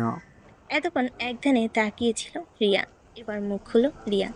তা ঠিক আছে, তোমার জ্বর সেটা না হয় সেরে যাবে, কিন্তু কাল যে। রিয়ার কথার ধরন দেখে রকি সব বুঝে যায় যে কালেই বিচ্ছু মেয়ে ওকে বাইর থেকে রাতে বাড়ি আসতে দেখেছে। তাই আর কোনো রিস্ক না নিয়ে রিয়ার দিকে গিয়ে ওর সামনে দাঁড়িয়ে বলে ওঠে, আরে রিয়া, তুই একটু যা তো, আমার জন্য কফি নিয়ে আয় তো, আমার মাথা ধরছে। রকির কথা শুনে রিয়া তো পুরাই এত কিরকিটি। এদিকে ওদের কাণ্ডে সবে হেসে ঘর থেকে বাহিরে যায়। আর সবে যাওয়ার পর রকি রিয়াকে দেওয়ালের সাথে ধরে আর চিবিয়ে চিবিয়ে বলে, তোর সাহস কি করে হয় আমার ব্যাপারে কথা বলার? আমি তোকে বলিনি আমার বিষয় থেকে দূরে থাকবি? তারপরেও তোর সাহস কি করে হলো ও আমার ব্যাপারে কথা বলতে? তুই। আর কিছু বলবে তার আগেই ওর ফোন বেজে ওঠে আর ফোন রিসিভ করতে ও পাশ থেকে কথা ভেসে আসে। আসসালামু আলাইকুম কিং। ব্ল্যাক কোবরা গ্যাং এর ডিটেইলস পেয়ে গেছি, আর এটাও জানা গেছে বাংলাদেশে এখন ব্ল্যাক কোবরা গ্যাং এর লিডার ডেরা কই, আর পরবর্তী ওদের প্ল্যানটা কি। আর এবার জাহিদ কিছু বলার আগেই রকি রিয়ার দিকে তাকিয়ে বলে ওঠে গম্ভীর গলায়, বাকি কথা পরে হবে। I am coming now. King এর গম্ভীর গলা শুনে কাপা কাপা গলায় জাহিদ বলে, জি জি জি জি কিং। এদিকে রিয়াকে দেওয়ালের সাথে চেপে ধরে অনেকটা ব্যথা পেয়েছে। ও তো এখনো এই ঘর থেকে বের হতে পারছে না। ফোনে কথা শেষ করে রিয়ার দিকে তাকিয়ে দেখে রিয়া একইভাবে মাথা নিচু করে দাঁড়িয়ে আছে। ওকে এভাবে দাঁড়িয়ে থাকতে দেখে রাগী গলায় বলে, তুই এখনো? রকির রাগী গলা শুনে চোখ তুলে তাকায় রিয়া। আর এদিকে রিয়ার চোখ দেখে রকির বুকের মাঝে ধক করে ওঠে। কারণ ছিল দু চোখ আজ রকিকে অনেক না বলা কথা আর অভিমান না বুঝে আজ কত বড় ভুল করে ফেলেছে। রিয়ার চোখ দেখে কিছুটা হকচকি রিয়ার দিকে এগুবে। তার আগে রিয়া বলে ওঠে, আমি জানি আমি তোমার জীবনে জোর করে চাপিয়ে দেওয়া দায় আর তিক্ত সম্পর্ক, আজ থেকে আমি তোমাকে সেই দায় থেকে মুক্ত করলাম। গম্ভীর আর কান্না মিশ্রিত গলায় বলে উঠল রিয়া। রিয়ার কথা শুনে চমকে ওঠে রকি আর হক চুকিয়ে যায়। যে কিছু বলবে তার আগে রিয়া দৌড়ে বেরিয়ে যায় আর রকি কাঁদর চোখে তাকিয়ে রইল। তখনই আবার ফোনে বেজে ওঠে। হ্যাঁ, এখন কল না, SMS। যা দেখে রকি তাড়াতাড়ি রেডি হয় আর কোনো কিছু না ভেবে বেরিয়ে যায়। ছেলেকে এভাবে দ্রুত বেরিয়ে যেতে দেখে যে কিছু বলবে তার আগে রকি বাসা থেকে বেরিয়ে যায়। তা দেখে হাসান একটা দীর্ঘশ্বাস ফেলে, কারণ সে জানে তার ছেলে এখন আর সেই আগের মতো ছোট নরম শিশুটি নেই। সে এখন বড় হয়ে গেছে, শক্ত, সাহসী আর তীক্ষ্ণ বুদ্ধি সম্পূর্ণ ব্যক্তিত্ব হয়ে উঠেছে, যা নিজের সুরক্ষার জন্য নিজেই 100। একটা দীর্ঘশ্বাস ফেলে ওখান থেকে ঘরে চলে যায় আর অফিসে যাওয়ার জন্য রেডি হতে যায়, কারণ তার অফিস আছে। কিছুক্ষণের মধ্যেই পৌঁছে গেল রকি। আস্থানেই দিতেই সবাই উঠে দাঁড়ায়। আর তখনই জাহিদ এসে দাঁড়িয়ে বলে ওঠে, কিং, অ্যাডওয়েতে কুঠিরেতে বেঁধে রাখা ও কে এত টর্চার করার পরেও মুখ খোলেনি। জাহিদের কথা শুনে কিং আর কিছু না বলে এগিয়ে গেল পুঠু দিতে। এই কুঠির হলো আস্থানায় গ্রাউন্ডে তৈরি টর্চার রুম, জেলখানার কিছু জানালা দরজা ছাড়া রুমের মতো। কিং পা রাখতেই ওর পোষা কুকুর, এরা হলো 2 প্রজাতির। প্রজাতিগুলো হলো কিছু কুকুর আকারে বেশ বড়, যেমন সেন্ট বার্নার্ড বা গ্রেট ডেন, এই কুকুর প্রজাতিটি শক্তিশালী এবং এটি একটি বন্ধুত্বপূর্ণ এবং অনুগত কুকুর প্রজাতি। এই কুকুর প্রজাতিটি আকারে বেশ বড় এবং শক্তিশালী। ওদের কিং তার অস্ত্র হিসেবে তৈরি করে তুলেছে। ওরা 4 জন শুধু কিংয়ের আদেশের অপেক্ষায় থাকে। কিং যেখানে অ্যাডওয়েডকে বেঁধে রাখা সেখানে যায় আর ওর সামনে চেয়ার টেনে পায়ের উপর পা তুলে বসে, তীক্ষ্ণ দৃষ্টিতে তাকিয়ে প্রশ্ন ছড়ে অ্যাডওয়েডের উদ্দেশ্যে। তো কি অবস্থা? আমার আপ্যায়নের কোনো ত্রুটি হয়নি তো? কিংয়ের কথাই চোখ তুলে তাকায় অ্যাডওয়েড আর কাঁপা কাঁপা গলে খুব কষ্টে বলে, তুমি কে? আর আমায় কেন এভাবে ধরে এনেছো? আমি কি ক্ষতি করেছি তোমার? অ্যাডওয়েডের কথা শুনে অট্টহাসিতে ফেটে পড়ল রকি। কিছুটা ব্যঙ্গ করে হেসে উত্তরে বলল কিং, আমি কে তাই তো? আমি এ দেশের রক্ষা কবচ। আমার মানে জানিস? তুই আমার দেশের মা বোনেদের নিয়ে ব্যবসা করবি আর আমি তোকে পুজো করব? এত কথা বাদ দে, বল তোর সাথে আর কে কে আছে আর তোদের পরের প্ল্যান কি? কিংয়ের কথা শুনে বিদ্রুপের হাসি দিয়ে অনেক কষ্টে কাঁপা কাঁপা গলে বলে ওঠে অ্যাডওয়েড, তোর কি মনে হয় আমায় ধরলে বা মারলে তোর দেশের মা ও বোন নিরাপদ? আমি তোর দেশের মা ও বোনকে নিয়ে ব্যবসা করি না। আমি তোর দেশের, বললি না, ওই মা ও বোনের মতো এক নারী যে নিজের দেশের মা ও বোনকে আমার কাছে বেচে আর টাকা কামায়। বলো তাহলে কে তোর দেশের মা ও বোনের ব্যবসায়ী? ব্যাঙ্গলো গলায় হেসে বলে। অ্যাডওয়েডের কথা আর ব্যাঙ্গলো হাসি দেখে কিংয়ের জল আরও দৃঢ় হলো আর হাত মুষ্টিবদ্ধ করে চোখ বন্ধ করে নিজেরা কন্ট্রোল করার চেষ্টা করছে। কিছুক্ষণ নিজেকে চুপ করে রেখে চোখ মেলে যায় অ্যাডওয়েডের দিকে। অ্যাডওয়েড কিংয়ের চোখ দেখে ভয়ে শুকনো ঢোক গিলে। তা দেখে কিং বাঁকা আর তীক্ষ্ণ এক চাহনি সহ হেসে বলে ওঠে, তোর কি মনে হয় আমি তোর কথা শুনে তোকে ছেড়ে ওই মাথা খুঁজব? দুঃখিত, তুই একেবারেই ভুল ধারণা নিয়ে বসে আছিস। তুই একটা কাহাবাত শুনিসনি যে কান টানলে মাথা আসে? আমি কষ্ট করে মাথা খুঁজতে যাব কেন? মাথা নিজে থেকে ধরা দিবে। আমি জানি তোর বাবাকে, তো তোকে না পেলে তোর সেই পার্টনারকে তোর বাবা কি করতে পারে তা সে জানে। তাই তুই তোর চিন্তা কর, আমি কাকে কিভাবে খুঁজবো সেটা আমার উপর ছেড়ে দে। আমি তোকে যতটুকু প্রশ্ন করছি তার উত্তর দে। তোদের পরের প্ল্যান কি? রাগে কিন্তু ঠান্ডা গলায় কিংয়ের কথাই কিছুটা ভয় পেল বলে ওঠে অ্যাডওয়েড, তুই যা জানতে চাই তা আমি জানি না। তুই ভুলে মানুষকে ধরেছিস। কিছুক্ষণ অ্যাডওয়েডের দিকে তাকিয়ে জাহিদকে ডেকে কিং বলে, জাহিদ, ইয়েস কিং। ও যতক্ষণ না আমার প্রশ্নের উত্তর দেয় ততক্ষণ ওকে শুয়ে ওর হাতের নাগালের বাহিরে। ওর উপরে মম জ্বালাবে আর মমগুলো যেন গলে গলে ওর পায়ে পড়ে। আর হ্যাঁ, তারপরেও যদি ও মুখ না খোলে ওর পায়ের প্রতিটা আঙুলের নখ তুলে নেবে। কিংয়ের আদেশ পেতেই একজনকে ডেকে বলল জাহিদ। টুটুল, জি। টর্চার টুল বক্স নিয়ে আয়। বলেই এগিয়ে গেল কিংয়ের আদেশ মতো কাজ করতে। জাহিদের কাজের দিকে তাকিয়ে এক পলক তারপর এগিয়ে গেল কুকুরদের দিকে, গিয়ে ওদের মাথায় হাত বুলিয়ে দিয়ে আদর করে চলল উপরে ওর অবজারভেশন রুমে। গিয়ে টর্চের রুমে সিসিটিভি ক্যামেরাটা অন করে দিল আর ফোন লাগালো এক জায়গায়। ওপাশ থেকে ফোন রিসিভ করতেই কোনো কথা না বলতে দিয়ে বলল কিং, একটা গাড়ির নম্বর সেন্ড করছি, 1 ঘন্টার মধ্যেই সব ডিটেলস আমার চাই। বলে ফোন কেটে দিল আর ব্ল্যাক কোবরা গ্যাংয়ের ডিটেলসের ফাইলটা নিয়ে চেক করতে লাগলো। হঠাৎ একটা ডিটেলসের ওপর চোখ আটকে গেল। হঠাৎ ফাইলটা রেখে ফোন হাতে নিয়ে জাহিদকে ফোন দিল আর বলল, জাহিদ, এখনই অবজারভেশন রুমে আসো তাড়াতাড়ি। বলেই কেটে দিল জাহিদকে কিছু বলতে না দিয়ে। জাহিদও আর কিছু না বলে ওর হাতের কাজটুকু কে আরও 3টা গার্ডকে দিয়ে দৌড়ালো অবজারভেশন রুমের দিকে। দরজায় নখ দিয়ে হাঁপাতে হাঁপাতে হাঁটুর উপর ভর দিয়ে দাঁড়িয়ে পড়ল। তখনই ভিতর থেকে একটা গম্ভীর গলা ভেসে উঠল। এসো। কিংয়ের আদেশ পেতে রুমে ঢোকে কিংয়ের সামনে দাঁড়াই আর বলল, জি জি জি কিং।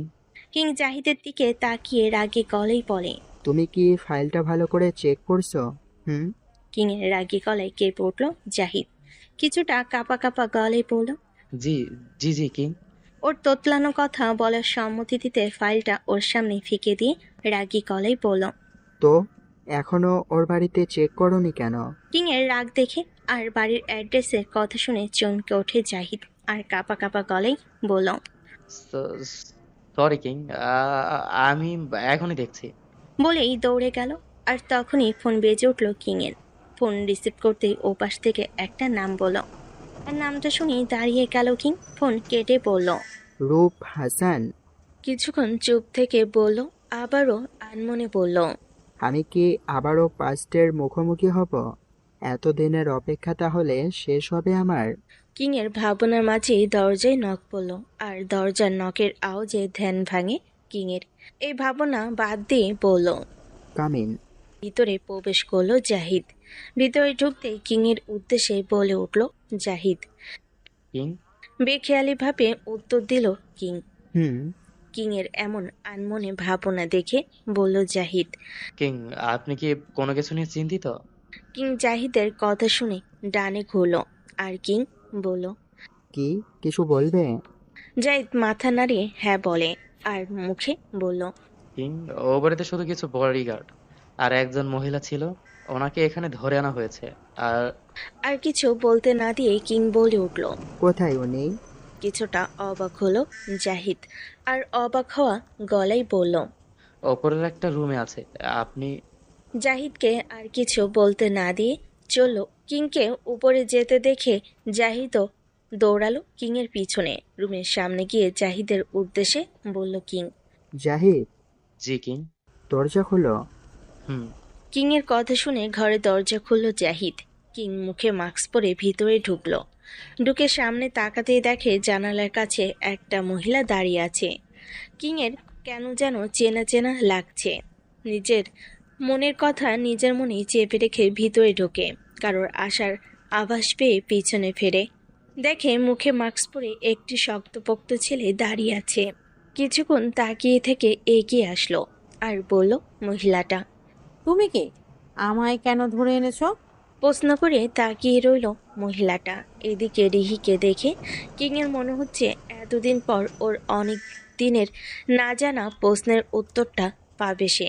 গম্ভীর গলায় প্রশ্ন ছুড়ল কিং। তো কুলাঙ্গার মেয়েটা আপনার, রিহি হাসান? হবে না কেন? কুলাঙ্গারের পেটে তো কুলাঙ্গার জন্মাবে, তাই না? কিংয়ের কথা শুনে চমকে গেল রিহি।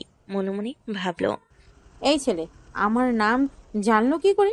আবার নিজেকে নিজেই ধিক্কা দিয়ে আবারও নিজের মনে মনে বলল, আরে মূর্খ মহিলা, যে ছেলে তোকে এত গার্ডের ভিতর থেকে তুলে নিয়ে এসেছে সোনাইকে মেরে, সে তোর মতো তুচ্ছ মহিলার ঠিক পুষ্টি জানা কি খুব কঠিন? রিহির ভাবনার মাঝেই কিং বলে উঠল। তো কি হলো? মুখের ভাষা কি হারিয়ে ফেললেন নাকি?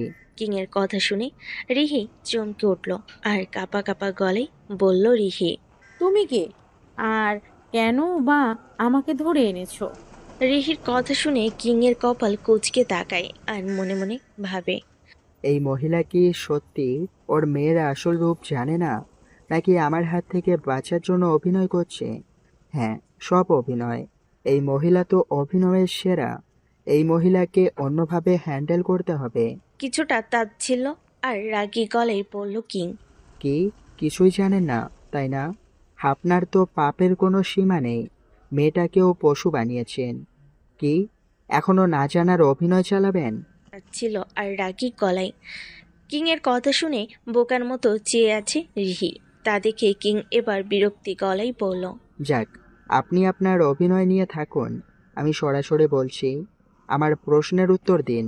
আপনার কুলাঙ্গার মেয়েটা কই? আর ওর পরের প্ল্যানটা কি? আর ওর সাথে কে কে জড়িত এই ব্ল্যাক কোবরা গ্যাংয়ের? কিংয়ের এ ধরনের কথার আগামাথায় কিছুই বুঝতে পারছে না, তাই কিছুটা কনফিউজড গলায় বলল রিহি। আসলে বাবা, তুমি কি বলতে চাচ্ছ? ও আর কেন এগুলো বলছো আমায় বোধগম্য হচ্ছে না আমার। রিহিকে আর কিছু বলতে না দিয়ে কিং বলে উঠল, আপনার অভিনয় বন্ধ করুন আর বলুন, আপনার পিশাচ মেয়েটা কই? কিংয়ের ধমকের আওয়াজে ঘরসহ ঘরের সবাই কেঁপে উঠেছে। কিং আবারও রাগী গলায় বলল, আপনারা মানুষকে কি মনে করেন, খেলনা? আপনার মেয়ের জন্য আজ এদেশের সবাই আজ প্রাণে ঝুঁকি নিয়ে বাঁচে। বলুন, আপনার মেয়ে কোথায়? নাইলে আমার কিন্তু অন্য পন্থা ব্যবহার করতে হবে, কি বলুন? কিংয়ের কথা শুনে কাপা কাপা গলায় রিহি বলল, তুমি কি বলছো? একটু ক্লিয়ার বলবে প্লিজ বাবা? আমি কিছুই বুঝতে পারছি না। দয়া করে আমায় একটু বুঝিয়ে সব খুলে বলবে প্লিজ। রিহির কথা শুনে এবার রেগে যায় কিং আর আদেশ করে জাহিদকে। ওনার ন্যাকামি বন্ধ করার ব্যবস্থা করো জাহিদ, আর ওনার চতুর কুলাঙ্গার মেয়ের কাছে খবর পাঠানোর ব্যবস্থা করো যে ওর মা আমাদের কাছে বন্দী। যতক্ষণ না ও এসে ধরা দেবে ততক্ষণ ওর মা আমাদের কাছে বন্দী থাকবে। আর হ্যাঁ, এটাও বলতে ভুলবে না যে ও বেশি দেরি করলে ওর মায়ের লাশটাও ওর দেখার উপায় আমি রাখবো না। এখন যা হবে সামনাসামনি, অনেক তো হলো লোকচুরি। কিংয়ের কথাই জাহিদ বলল। এক ইয়েস কিং, আমি এখনই ব্যবস্থা করছি। মহিলা গার্ডকে রিহির খাতিরের কথা বলে, আর হ্যাঁ এটাও বলে শরীরে যেন আঘাত না করে খাতির করে, বলে ওখান থেকে চলে যায় বাকিদের পালনের জন্য। এদিকে রূপ ওর সকল লোকের উপর রাগ ঝাড়ছে, রাগী গলায় চিৎকার করে বলে, তোরা থাকতে কি করে আমার খোঁজ পেল, আর ডিটেলস কি করে বের করলো, কিভাবে? রাগী গলায় চিৎকার করে রূপার কিছু বলার আগেই ওর পিছন থেকে ওর ডান হাত বিল্লা দৌড়ে এসে হাঁপাতে হাঁপাতে বলল, বস, আপনার মাকে কারা যেন কিডন্যাপ করেছে, আমাদের সকল লোকদের আর আপনার মায়ের গার্ডগুলোকে মেরে দিয়েছে। বিল্লার কথা শুনে চিল্লিয়ে ওঠে রূপ, রেগে বিল্লার কলার ধরে আর রাগী গলায় বলে, তোরা কি করেছিস বল? তোরা থাকতে আমার মায়ের খোঁজ পেল কি করে? মাকে কিডন্যাপই বা করলো কি করে বল? রূপের রাগ দেখে সবাই ভয়ে কাঁপছে। রূপকে বোঝানোর জন্য বিল্লা বলল, বস, আসলে আপনার কলেজের থেকে পিছনে আমার মনে হয় কিং আপনার পরিচয় আপনাকে ছিনিয়ে নিয়েছে। বিল্লার কথা শুনে এবার আরো রেগে গেল রূপ। রূপ কিছু একটা ভেবে বিল্লাকে বলে উঠল, বিল্লা, জি বস। অ্যাডওয়ার্ডের খোঁজ পেয়েছো?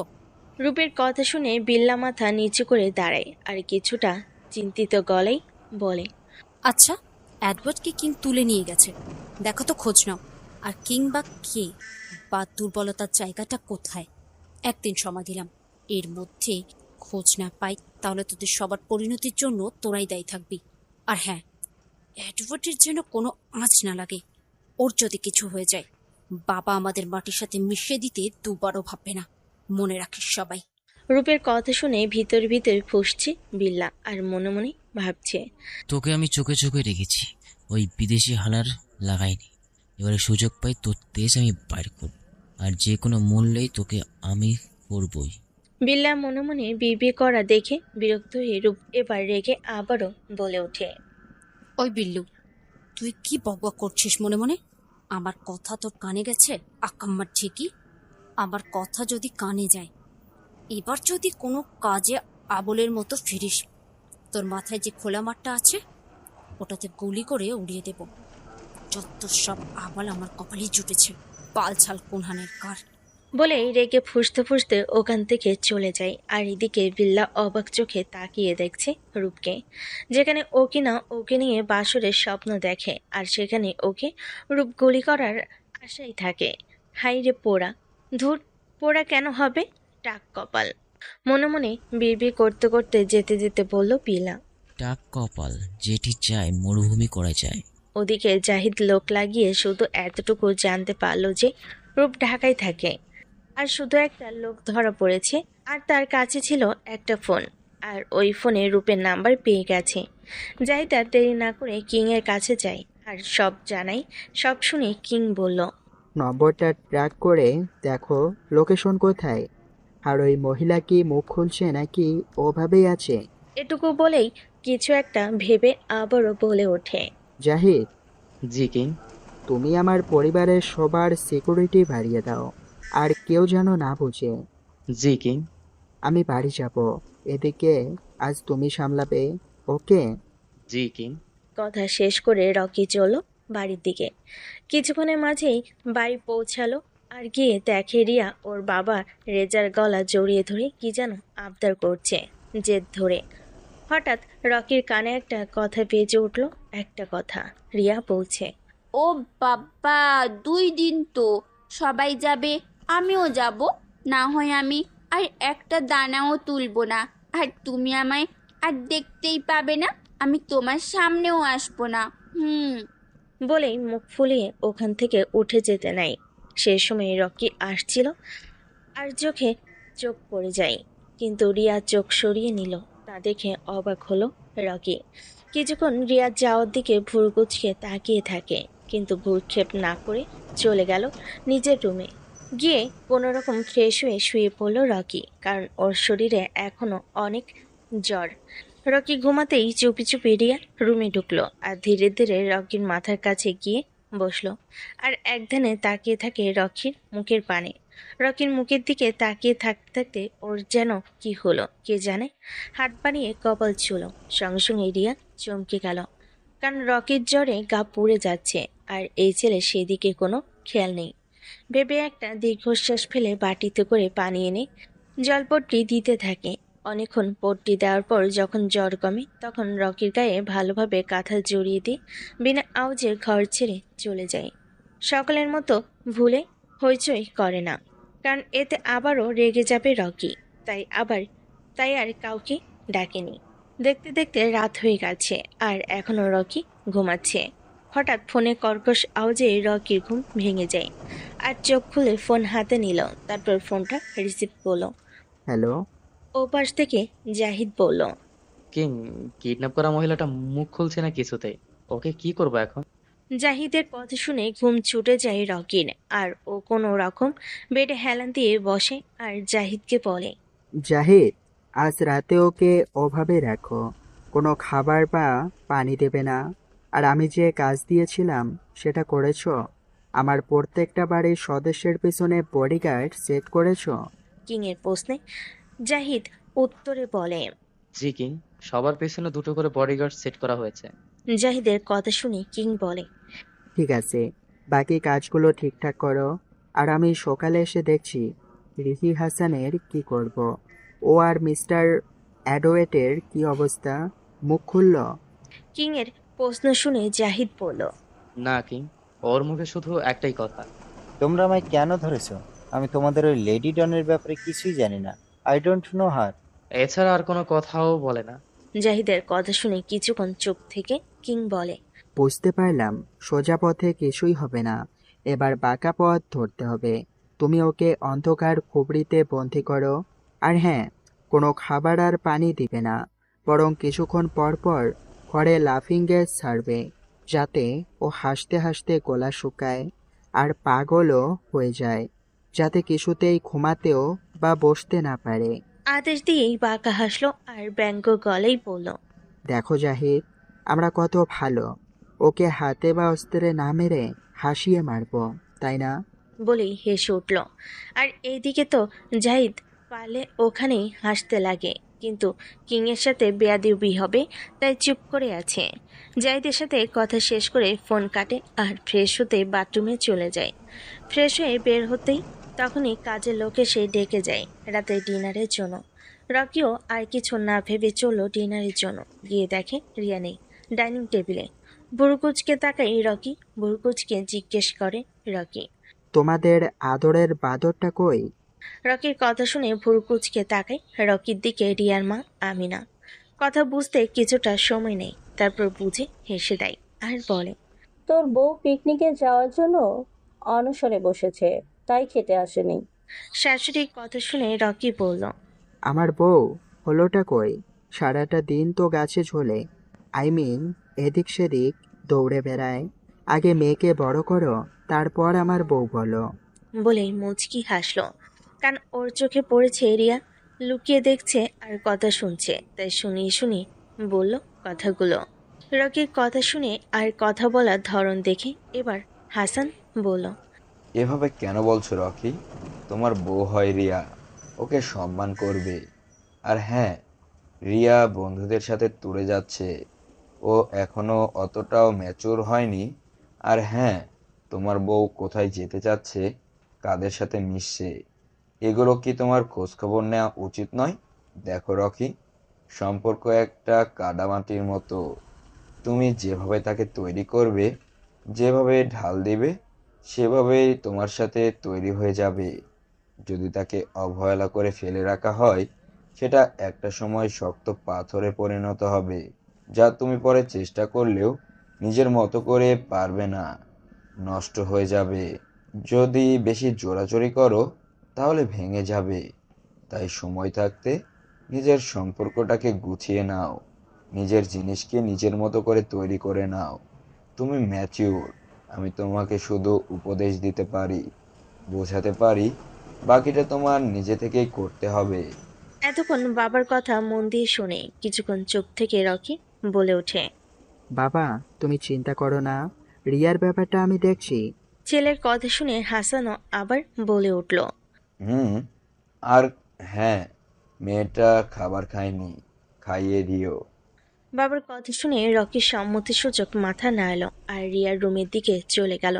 কেন খেয়াল করেছে ওর কথা শুনে মেয়েটা মন খারাপ করে রুমের দিকে চলে গেছে। তাই ও রিয়ার রুমের সামনে দাঁড়িয়ে দরজায় নক করলো, কিন্তু ভিতর থেকে কোনো আওয়াজ আসছে না। তাই সোজা রুমে ঢুকে গেল আর দেখলো রুমে রিয়া নেই। তাই এদিক ওদিক তাকিয়ে চলে যেতে নাই, তখনই শুনতে পাই কান্নার আওয়াজ। রকি আর বুঝতে বাকি রইল না যে রিয়া কান্না করছে ওর কথাগুলো শুনে। রকি নিজেকে কিছুটা ধাতস্থ করে বেলকনিতে যায় আর গিয়ে রিয়ার কাঁধে হাত রাখে আর বলে, কি হয়েছে, কান্না কেন? বলেই তাকিয়ে রইল। তখনই চোখ তুলে তাকালো রিয়া। রকি চমকে গেল। রিয়ার চোখ দেখে চোখ দুটো লাল হয়ে আছে আর চোখে পানিতে থই থই করছে, যেন এখনই ঝরে পড়বে অঝোর ধারায়। এভাবে তাকিয়ে থাকতে দেখে অভিমানী গলে রিয়া বলল, এমনি। আর আমি কান্না করলে বা তোমার কি শুনি? রিয়ার অভিমানী কান্না মিশ্রিত গলার কথা শুনে একটানে নিজের কাছে টেনে নেয় রিয়াকে, বুকে জড়িয়ে নেয় আর মাথায় হাত বুলিয়ে বলতে লাগলো রকি, আমি কি তোরে কিছু বলেছি? আর তুই তো সত্যই ছোট, কি ছোট না? বলে রিয়ার থুতনি ধরে উপরে তোলে আর চোখে চোখ রাখে। রিয়ার সারা মুখে রকির গরম নিঃশ্বাস পড়ে। রকির গরম নিঃশ্বাসে ছোঁয় কেঁপে কেঁপে উঠল রিয়া। কিছুটা কাঁপা কাঁপা গলে ওভাবে দাঁড়িয়ে বলল রিয়া, তুমি তো আমায় বউ বলে মানো না, তাহলে কেন আমার? রিয়াকে আর কিছু বলতে না দি আবারও রকি বলল, আমি কি? তুমি? আমি কি বলো? ভুলে যাস না, তুই আমার ইসলামী ধর্ম অন্য যায় 3 কবুল বলে বিয়ে করা বউ, তো আমি কেন মানব না? বলে ঠোঁট ছোঁয়ালো রিয়ার ঠোঁটে। আর রিয়ার চোখের দিকে তাকিয়ে বলে রকি, কি? আমি কে তোর? বলো, কে আমি তোর? রকির এমন ঘোর লাগা গলার কথা শুনে কেঁপে উঠল রিয়া। রিয়া ওভাবেই চোখ রেখে কাঁপা কাঁপা গলে বলল, স্বামী তো তুমি? বলে শুকনো ঢোক গিলল রিয়া।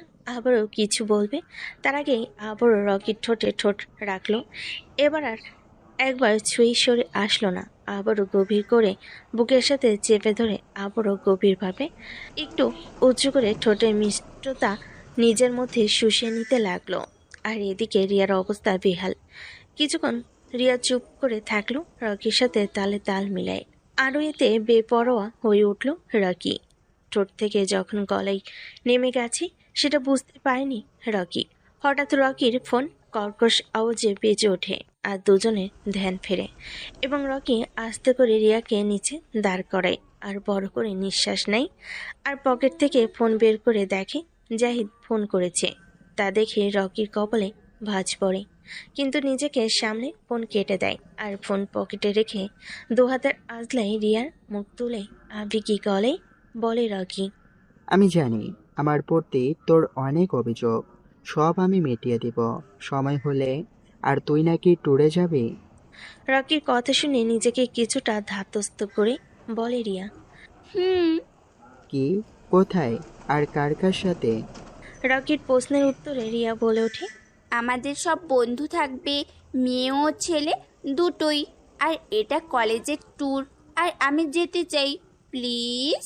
রিয়ার কথা শুনে জিজ্ঞাসা করে রকি, ট্যুর কবে? 2 দিন পর। ওকে, বাট আমি যা যা বলবো তোর সেরকমই চলতে হবে, তাহলেই যেতে দিব। কি ঠিক তো? রিয়া মাথা নাড়িয়ে হ্যাঁ সূচক সম্মতি দেয়। তা দেখে মিষ্টি হেসে রকি বলে, এবার লক্ষ্মী মেয়ের মতো খাবার খাবি। আর আমি একটা কাজে বাইরে যাব। আমি এসে যেন তোকে আমার ঘরে দেখি। আর হ্যাঁ, তোর সব জিনিস আমার ঘরে নিয়ে যা। আজ থেকে ওখানেই থাকবি তুই, ঠিক আছে? রকির কথা শুনে লজ্জায় নুয়ে যায় রিয়া। আর রকি সেই দিকে মুগ্ধ দৃষ্টিতে তাকিয়ে থাকে। আর রাতে কাজের মেয়েকে রিয়ার ঘরে খাবার দিয়ে যেতে বলে। ও বাইরে বেরোবে বলে সোজা নিজের রুমে গিয়ে তৈরি হয়ে বাইর হয়ে যায়। কিছুক্ষণের মাঝেই পৌঁছে গেল আস্তানায়। আর সোজা চলে গেল অ্যাডওয়েটকে ধরে রাখা সেই রুমের দিকে। হঠাৎ আলোতে ছাড়ে ভয় ওঠার কারণে চোখ খিচে বন্ধ করে নিল অ্যাডওয়েট, কারণ অন্ধকারে থাকতে থাকতে এত আলো সহ্য করতে পারল না। অ্যাডওয়েটের কিছুক্ষণ পর আলোতে চোখ সয়ে নিতেই দরজা খোলার আওয়াজে দরজার পানে চোখ খুলো অ্যাডওয়েট। আর সামনে কিংকে দেখে জমে গেল ওর সারাটা শরীর অবাস হয়ে আসছে। আর আতঙ্কিত চোখে কিংয়ের দিকে তাকাই। অ্যাডওয়েটের সারাটা শরীরে এখনো ফোসকা পড়া মোমের কারণে। তাই অ্যাডওয়েট কাঁপা কাঁপা গলায় বলল, কিং প্লিজ আমায় ছেড়ে দাও। আমি তো কোনো ক্ষতি করিনি তোমার, তো আমায় কেন এভাবে ধরে রেখে কষ্ট দিচ্ছ? যদি না ছাড়ো তো আমায় মেরে ফেলো। আমি আর এগুলো নিতে পারছি না, প্লিজ আমায় হয় মেরে ফেলো, না হয় ছেড়ে দাও। অ্যাডওয়েটের কথা শুনে মুচকি হেসে কিং বলে, আমরা তো তোমার ইচ্ছে করে আটকে রাখিনি। তুমি আমার প্রশ্নের উত্তর দিয়ে চলে যাও, আমার কোনো সমস্যা নেই। আর হ্যাঁ, আমার কথার সঠিক উত্তর দিলে তোমাকে সহি সালামতে তোমার জাহাজ পর্যন্ত পৌঁছে দেওয়া হবে। আর হ্যাঁ, আমায় কথা দিতে হবে, তুমি আর আমার দেশের কোনো ক্ষতি করবে না, বরং আমার দেশের বন্ধু হয়ে থাকতে হবে। কি রাজি? যদি রাজি থাকো তাহলে প্রশ্নের উত্তরগুলো দাও। কি দিবে তো? কিংয়ের কথা শুনে কিছুক্ষণ চুপ থেকে কিছু একটা ভেবে অ্যাডওয়েট বলে উঠল, আমি কি করে বিশ্বাস করব যে তুমি সত্যি আমায় সহি সালামতে জাহাজে যেতে দিবে? অ্যাডওয়েটের কথা শুনে আবারও হেসে বলল কিং, তুমি বিশ্বাস করবে কি না এটা তোমার ব্যাপার। আমি এতটুকু বলতে পারি, আমি যা বলি সেটাই করি। এখন বলো, তুমি আমার প্রশ্নগুলোর উত্তর দেবে কিনা? কিংয়ের কথা শুনে এবার অ্যাডওয়েট কিছুটা আশ্বস্ত হলো আর বলল, ঠিক আছে, কি জানতে চাও বলো, আমি আমার সাধ্য মতো উত্তর দেব। আর হ্যাঁ, আমি যা জানি তার বাইরে কিছুই জিজ্ঞেস করবে না। প্রশ্ন শুরু করো, আমি উত্তর দিব। কিং অ্যাডওয়েটের কথা শুনে এবার মুচকি হাসলো আর প্রশ্ন করা শুরু করলো, তোমার সাথে ব্ল্যাক কোবরা গ্যাংয়ের কি সম্পর্ক? তোমার সাথে মেয়ে পাচার ছাড়া আর কি কি ডিল করে ব্ল্যাক কোবরা গ্যাং, বা অন্য কোনো গ্যাং বাংলাদেশ থেকে? তুমি কি ব্ল্যাক কোবরা গ্যাংয়ের মাথার সাথে কদিনের ব্যবসায়ী সম্পর্ক? এর পরের প্ল্যানটা কি তোমাদের? কবে সেটা বাস্তবায়ন করবে বলে ভেবেছ? পরের কল্পনাটা কি? ব্ল্যাক কোবরা গ্যাংয়ের লিডারের নামও ঠিকানা জানো? জানলে কোথায়? আর হ্যাঁ, ব্ল্যাক কোবরা গ্যাংয়ের লিডার কি সত্যি মেয়ে? কিংয়ের প্রশ্নগুলো মন দিয়ে শুনলো অ্যাডওয়েট। তারপর কিছুক্ষণ চিন্তা করে বলতে শুরু করলো সকল প্রশ্নের উত্তর। আমার সাথে কোনো সম্পর্ক নেই। ওর সাথে বাবার প্রথম পরিচয় হয় একটা ডিলের জন্য। প্রত্যেকটা দেশে থেকে সব কালোবাজারি গেছিল সেখানে। তারপর থেকে পরিচয় শুরু, আর আস্তে আস্তে সকল প্রকার ব্যবসার ডিল নিতে থাকে আর পূরণ করতে থাকে। ব্ল্যাক কোবরা গ্যাংয়ের লিডার সব ধরনের কালো ব্যবসার সাথে যুক্ত, যেমন মেয়ে পাচার, অর্গান পাচার, সকল প্রকার নেশাদ্রব্য দেশে এনে তা বিক্রি করা, শিশু পাচার, আর উন্নত কান হলো কন্ট্রাক্টে খুন, কিডন্যাপ, আরও ইত্যাদি। না, বাংলাদেশের সকল প্রকার ডিল একমাত্র ব্ল্যাক কোবরা গ্যাং দেখে। এটা সকল দেশের সাথেই চুক্তিও দেন। ব্ল্যাক কোবরা গ্যাংয়ের সাথে প্রায় 3 বছরের সম্পর্ক ব্যবসায়। এর পরের প্ল্যানটা হলো বাংলাদেশের সকল স্কুল কলেজের ছেলেমেয়েদের ড্রাগ সাপ্লাই করে নেশাগ্রস্ত করে তোলা, আর মেয়েদের ফাঁসি পাচার করা, আর ছেলেদের অর্গান কালেক্ট করে সাপ্লাই করা। ও এটা প্রত্যেকটা হসপিটালের ডক্টর, নার্স, ওয়ার্ড বয় জড়িত আছে। প্রায় 1 মাস পর পর সব ধরনের প্রোডাক্ট, অর্গান, ড্রাগ, মেয়ে ও শিশু ইত্যাদি সব কিছু সাপ্লাই করা হয়। ব্ল্যাক কোবরা গ্যাংয়ের লিডার একজন মেয়ে, আর সেই অধিকাংশ সময় ঢাকায় থাকে, কিন্তু তার দেশের সবগুলো জায়গায় আস্তানা আছে। সে কখন কোথায় থাকে কেউ বলতে পারে না। মেয়েটি ছোট হলেও অনেক চালাক। হিংস্র, তাই পশুর থেকেও নিকৃষ্ট। আর হ্যাঁ, মেয়েটা অনেকটাই সাইকোপ্যাথ।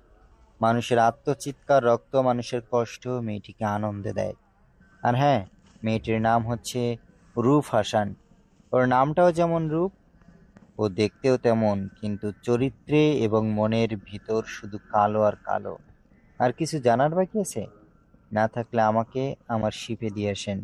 অ্যাডওয়েটের কথা শুনে কিছুক্ষণ চুপ করে কিছু একটা ভাবলো, আর একটা কথা চিন্তা করে আবারও প্রশ্ন করে কিং অ্যাডওয়েটকে।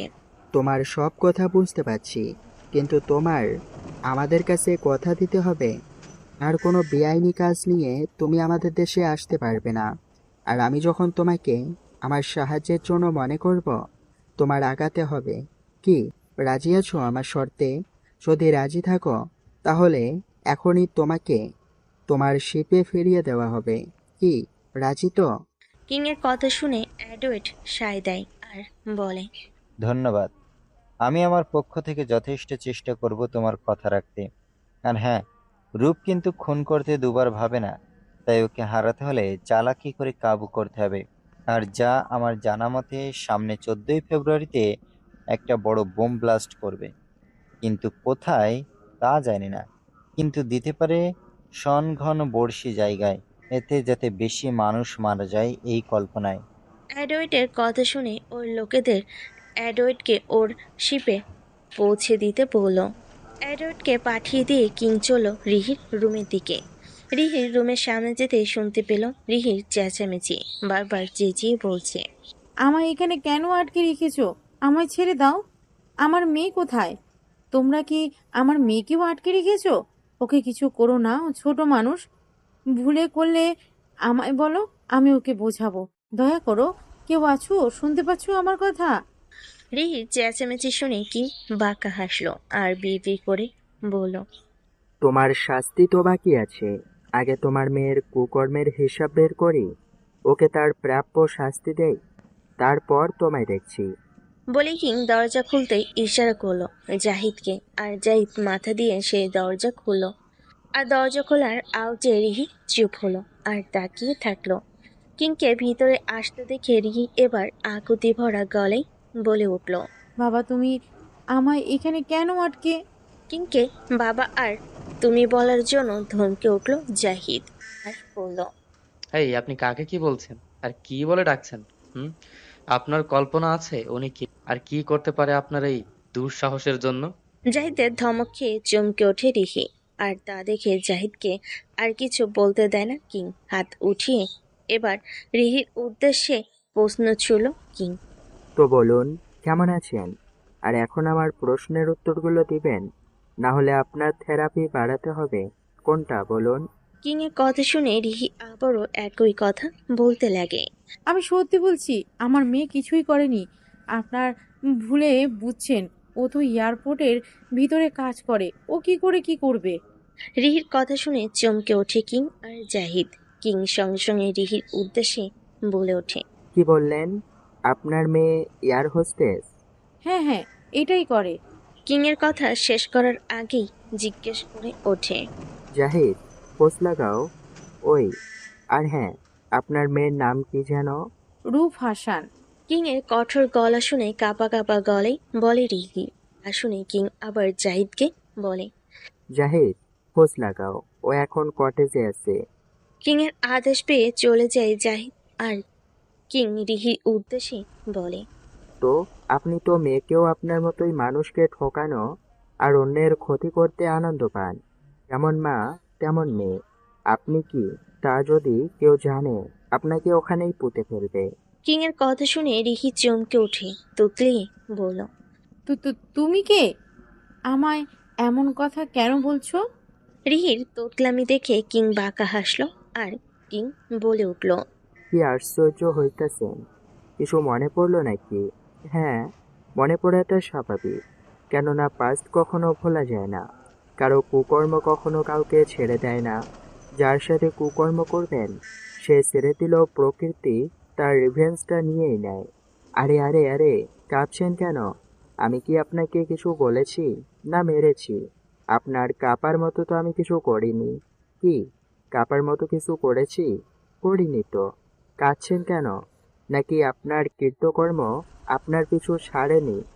ওহো, সরি, কৃতকর্ম না, কুকর্ম, তাই তো? রিহি হাসান ওরফে পালাতক মার্ডার আসামি। কি ভুল বললাম কি? কিংয়ের কথা শুনে রিহি আবারও কাঁপতে লাগলো, আর কাঁপা কাঁপা গলায় রিহি বলে উঠল, তুমি কে? আর এসব কেন বলছো?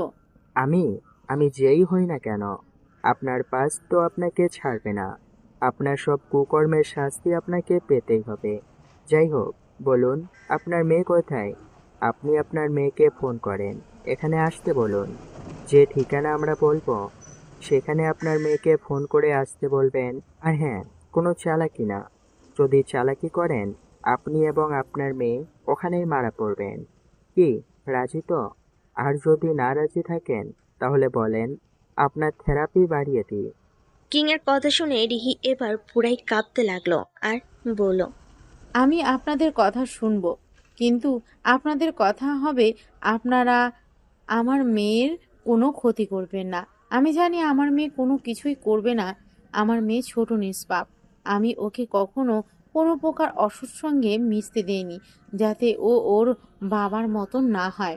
রিহির মুখে আবারও মেয়ের নামে নিষ্পাপ শব্দটি শুনে কিং এবার রেগে বলে ওঠে, কে নিষ্পাপ? আপনি কাকে নিষ্পাপ বলছেন? যে পুরো বাংলাদেশে আতঙ্ক হয়ে দাঁড়িয়েছে, যে পুরো দেশের নারী সমাজের কলঙ্ক হয়ে দাঁড়িয়েছে, যে নিজে নারী হয়ে নারীদেরকে বেচে ব্যবসা করে, নারী পাচারকারী, ছোট্ট ছোট্ট শিশুদেরকে মায়ের কোল থেকে কেড়ে নিয়ে তাদেরকে বিদেশে পাচার করে সে, যে রোগী পাচার আশায় হসপিটালে গেলে তাদের অর্গান বিদেশে পাচার করে তাকে নিয়ে, যে টাকার জন্য নিষ্পাপ প্রাণগুলোকে মেরে ফেলে তাকে নিয়ে, যার কাছে মানুষের কষ্ট, কান্না, রক্ত, তার উন্মাদনা, যে মেয়ে নিজের মেয়ে হয়ে একটা মায়ের সন্তানকে কেড়ে নিয়ে পাচার করে তাকে নিয়ে, হাজার হাজার সন্তানহারা বাবা মার অভিশাপ করে এনে পেরায় তাকে নিয়ে। মানুষ বলছেন নিষ্পাপ বলছেন, কাকে যে জানোয়ারের অসুর থেকেও নিকৃষ্ট কোনো জাত থাকলে তাকে বলা চলে আপনার মেয়ে সেই জাতের বংশধর। ঠিক এরকম একটা মেয়েকে নিজের গর্ভে ধারণ করে আবার গর্ভ নিয়ে বলছেন যে সে নির্দোষ, নিষ্পাপ, কলঙ্ক। আপনি কলঙ্ক, আপনার গর্ভ কলঙ্ক, আপনার গর্ভ যা জানোয়ার কুলাঙ্গার এই সন্তান। একটানে কথাগুলো বলে রাগে থরথর করে কাঁপতে কাঁপতে কথাগুলো বলে বড় একটা নিঃশ্বাস নিয়ে আবারও বলতে শুরু করে কিং। আর এত কথা আমি আপনাকে কেন বলছি? যার রক্তই বাজে, নোংরা কলছি, তার কাছে কোনো কিছু আশা করাই মূল্যহীন। আর হ্যাঁ, আপনি বলেছিলেন না আপনার মেয়ে নিষ্পাপ, নিষ্কলঙ্ক? আপনার মেয়ের মতো নিকৃষ্ট একটা মেয়ে কোনো জগৎ বিশ্বে বা পৃথিবীতে নেই। কুলসিত নারীর কুলসিত সন্তান, যাদের মানুষকে মানুষ বলে ভাবতে কষ্ট হয়। এতক্ষণ আপনাকে অনেক ভালো করেই বোঝানোর চেষ্টা করেছি। এখন আর না, তোর নিষ্পাপ কুকীর্তিগুলো ঠেকাতে হবে, নাইলে বাংলাদেশ ধ্বংস হয়ে যাবে। কিংয়ের এমন রাগান্বিত রূপ আর ভয়েস শুনে রাজকীয় আস্থানা পুরো থরথর করে কাঁপতে থাকে। রি এবার কোনোরকম ভনিতে ছাড়াই কিংয়ের সকল প্রশ্নের উত্তর দিতে রাজি হয়ে যায়। তা দেখে কিং প্রশ্ন করা শুরু করে, আপনার মেয়ে কোথায় এখন? রিহি কাঁপা কাঁপা গলায় জবাব দেয়, ঢাকাতে। ও বেশিরভাগ সময় ওখানেই থাকে, কারণ ওর ফ্লাইট ওখান থেকে বেশি হয়। আপনার মেয়ের কোনো ফোন নাম্বার আপনার কাছে আছে? জি আছে। জাহিদ, ওনার ফোন নাম্বারটা নিয়ে আসো। কিংয়ের আদেশে জাহিদ দৌড়ে গিয়ে ফোনটা নিয়ে আসলো, আর কিং ফোনটা রিহির হাতে ধরিয়ে দিয়ে বলে ওঠে, আপনার মেয়েকে বলুন আপনি আমাদের কাছে বন্দী। যদি আপনাকে বাঁচাতে চায় তাহলে আমাদের কাছে যেন সিলিন্ডার করে, না হলে আমরা আপনাকে মেরে দেব। রিহি ফোন হাতে কেঁপে যাচ্ছে, কিন্তু ফোন দিচ্ছে না। তাই আবারও ধমকে ওঠে কিং আর বলে, কি হলো, ফোন করছে না কেন? ফোন করুন। কিং এর ধমকে রিহি এবার ফোন করে ওর মেয়ের রূপের কাছে। একবার ফোন বেজে কেটে গেল, দ্বিতীয়বার ফোনটা রিসিভ হলো। ওপাশ থেকে একটা মেয়েলি উদ্বিগ্ন কণ্ঠ শোনা গেল, মা, তুমি কোথায়? তুমি ঠিক আছো তো? তোমার কিছু হয়নি তো? আমাকে বলো তুমি কোথায়? আমি এখনই আসছি। কি হলো মা, কথা বলছো না কেন? রূপের উদ্বিগ্ন গলা শুনে কিং তাচ্ছিল হাসলো। ওদিকে কিং এর তাচ্ছিল হাসি দেখে এবার কাঁপা কাঁপা গলায় বলে উঠল, মা তুই কই? ওরা আমাকে আটকে রেখেছে। ওরা বলছে তুই খারাপ, তুই মানুষ খুন করিস, তুই কালোবাজারি করিস, তুই মেয়ে পাচার করিস, বাচ্চা পাচার, পুরুষ, তুই অর্গান ট্রাফিকিং করিস, সব ধরনের কুপন্যার সাথে তুই জড়িত, তুই নাকি ব্ল্যাক কোবরা গ্যাংয়ের লিডার। এগুলো কি সত্যি রূপ? ওরা বলছে তুই আত্মসমর্পণ না করিস ওরা আমাকে মেরে ফেলবে। রির কথাগুলো স্তব্ধ হয়ে শুনল রূপ। রিহির কান্না মিশ্রিত গলা শুনে রূপের ভেতরটা তোলপাড় হয়ে যাচ্ছে।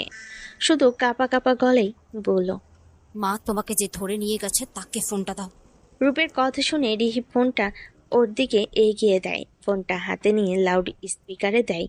খুব ঠান্ডা শব্দে বলে, হ্যালো।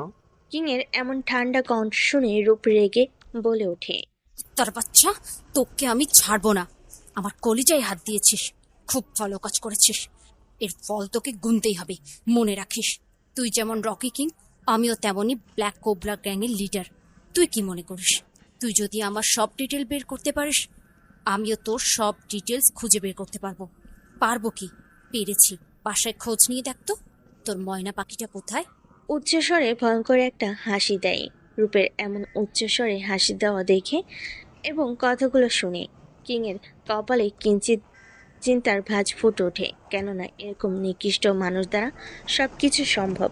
তার সাথে আঘাত লাগলে সে সবকিছু করতে প্রস্তুত থাকে। তাই কিছুটা সন্দেহ করে কিং প্রশ্ন করে, কি বলতে চাস? সরাসরি বল, ভিনিতা ছাড়া। কিংয়ের এমন চিন্তিত গলা এবং আতঙ্কিত না হওয়া দেখে রূপ এবার বিরক্ত গলায় বলে উঠল, মানে কি বোঝাবুঝি? আহারে কচি খোকা। রূপের এমন ধরনের কথা শুনেও কোনো কথা বলো না কিং। কিংয়ের এমন চুপ থাকা দেখে রেগে বলে রূপ, তোর বাড়িতে খোঁজ নিয়ে দেখতো তোর আদরের রিয়া, আই মিন তোর ছোট বউটা কোথায়। কথাগুলো শুনে ইশারায় জাহিদকে রূপের কথাই কতটুকু সত্যতা খোঁজ নিতে বলো। কিংয়ের বউয়ের কথা শুনেও কিংকে এমন ঠান্ডার চোখ দেখে এবার রূপ রেগে বলল, তোর দেখি বউ নিয়ে কোনো চিন্তা বা ভালোবাসাই নেই, তাই তো এত কুল থাকছিস। আচ্ছা বউ বাদ দে, তোর বুড়ো বাপটা কোথায়, সেই খোঁজ নিয়েছিস? রূপের এত হুমকির পরিপ্রেক্ষিতে কিং ঠান্ডা গলায় বলে উঠল, ওদের কি হবে তা ভেবে কি করব? আমি ভাবছি তোর মাকে আমি জীবিত রাখবো নাকি জীবিত টুকরো টুকরো পিস পিস করে কাটবো। আচ্ছা তুই বল কি করব? যেহেতু তোর মা সেহেতু তুই বল, তোর মাকে এর বিরুদ্ধে কোনটা করলে ভালো? কিংয়ের কথা শুনে রূপ এবার কিছুটা ঘাবড়ে বলে ওঠে, তোর কি নিজের ফ্যামিলির প্রতি কোনো মায়া নেই? কিংয়ের অত্যন্ত সাবলীল আর ঠান্ডা গলায় উত্তর। না। কিংয়ের এমন তাছাড়া উত্তর শুনে রূপ আবারও রেগে যায় আর বলতে থাকে, তুই যদি আমার মায়ের সাথে খারাপ কিছু করার চেষ্টা করিস, আমিও তোর পুরো পরিবারকে মেরে ফেলবো। কিংয়ের আবার সাবলীল ও ঠান্ডা গলায় উত্তর, তোর যা ইচ্ছা করে ফেল, শুধু বল আমি তোর মাকে কিভাবে মারবো। কি অপশন দুটা ভালো লাগেনি? ঠিক আছে, আমি আরো দুটা অপশন দিচ্ছি। তোর মাকে শুয়ে সারা শরীরে অ্যাসিড ছিটিয়ে দিব, আর না হয় টুকরো টুকরো করে শরীরের এক একটা অংশ পুরো বাংলাদেশে বিলিয়ে দিব। বল কোনটা করব? কিংয়ের এমন ভয়ানক উত্তর আর ঠান্ডা গলা শুনে এবার রূপ ভয় পায় আর বলে, তুই কি চাস আমার কাছ থেকে? তুই আমার পরিবারকে নিয়ে পাটালি পাহাড়ের নিচে যে ফাঁকা ও শুনশান জায়গা আছে ওখানে আয় আজকে।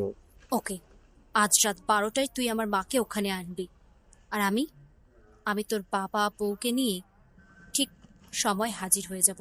ওকে? ওকে। বলে ফোন কেটে দেয় আর রিহির দিকে তাকিয়ে বলে, কিং কি এখন বিশ্বাস হলো? আপনার মেয়েরও কি ধরনের বিশ্বাস? কাকে কি বা কি বলছি, যে নিজের ছেলে না বলে অন্যের ছেলেকে মেরে ফেলতে পর্যন্ত দ্বিধাবোধ করেনি, বৃদ্ধা মানুষকেও পর্যন্ত রেহাই দেয়নি, সে কি করে বুঝবে? কিংয়ের কথায় রিহি চমকে কাঁপা কাঁপা গলায় জিজ্ঞেস করে, তুমি কে? তুমি কি রকি? ও মা, এখনো আমার নাম মনে আছে আপনার? আচ্ছা, মনে থাকা ভালো। এখন বলুন, আপনি সেদিন আমাকে ওইভাবে মেরে ফেলার চেষ্টা কেন করেছেন?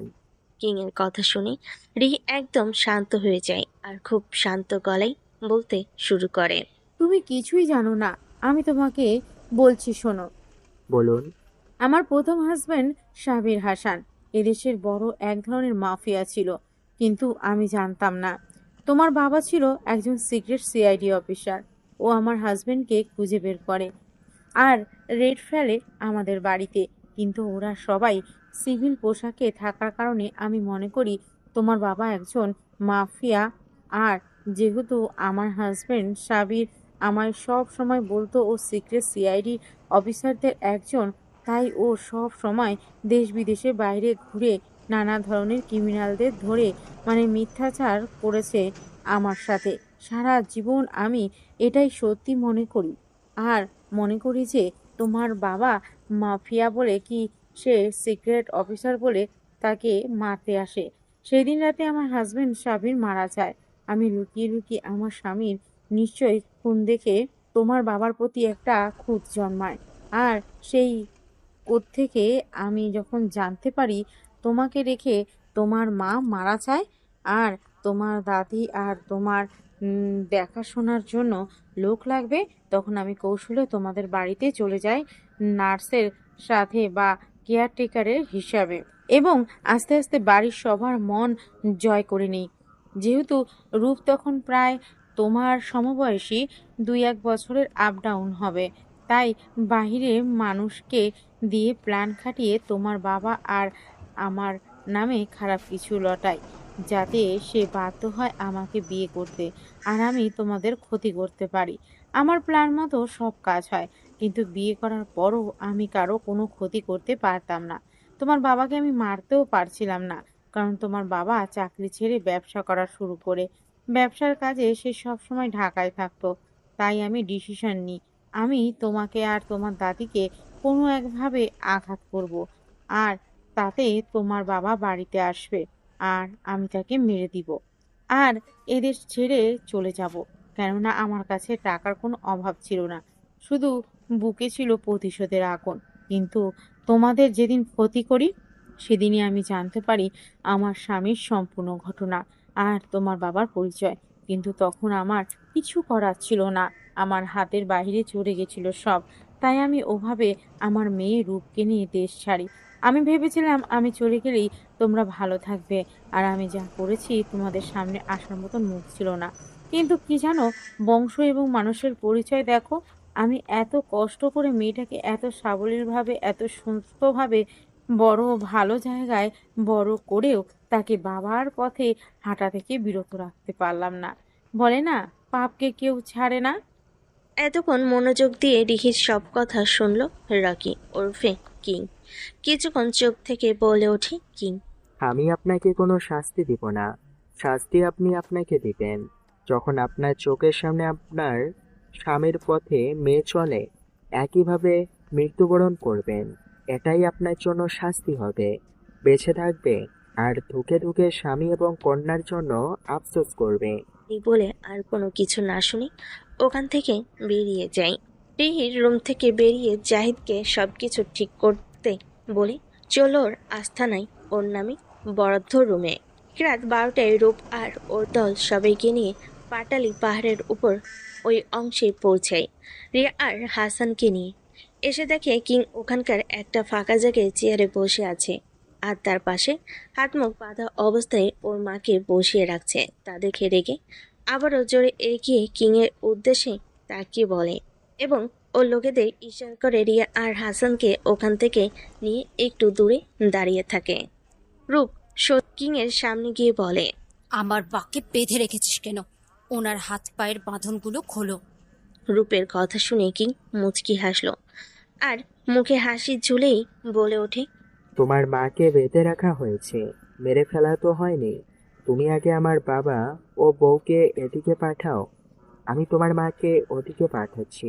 এর কথা শুনে এবার রূপ মুচকি হাসে আর বলে, তোমার কি আমাকে বোকা মনে হয়? ওদেরকে আগে তোমার কাছে, আমি যদি দিই আর তুমি যদি আমার মাকে মেরে ফেলে ওখান থেকে চলে যাও, তা হবে না। তোমার বাবা আর বউকে আমি ছেড়ে দিচ্ছি, ওরা ওদিকে আসবে, তুমি আমার মাকে ছেড়ে দাও। আমার মা এদিকে আসবে। কি ঠিক আছে? রূপের কথা শুনে মুচকি এসে সায় দেয় আর চোখের ইশারায় জাহিদকে বলে রূপ যা বলেছে সেই মতন কাজ করতে। জাহিদও সেই মতন কাজ করে। সে জাহিদের কাছে পৌঁছায়। এর মতনই কাজ করে যখনই রিয়া আর হাসান জাহিদের কাছে পৌঁছায় তখনই জাহিদকে চোখের ইশারায় ওদেরকে অনেক দূরে সরিয়ে নিতে বলে।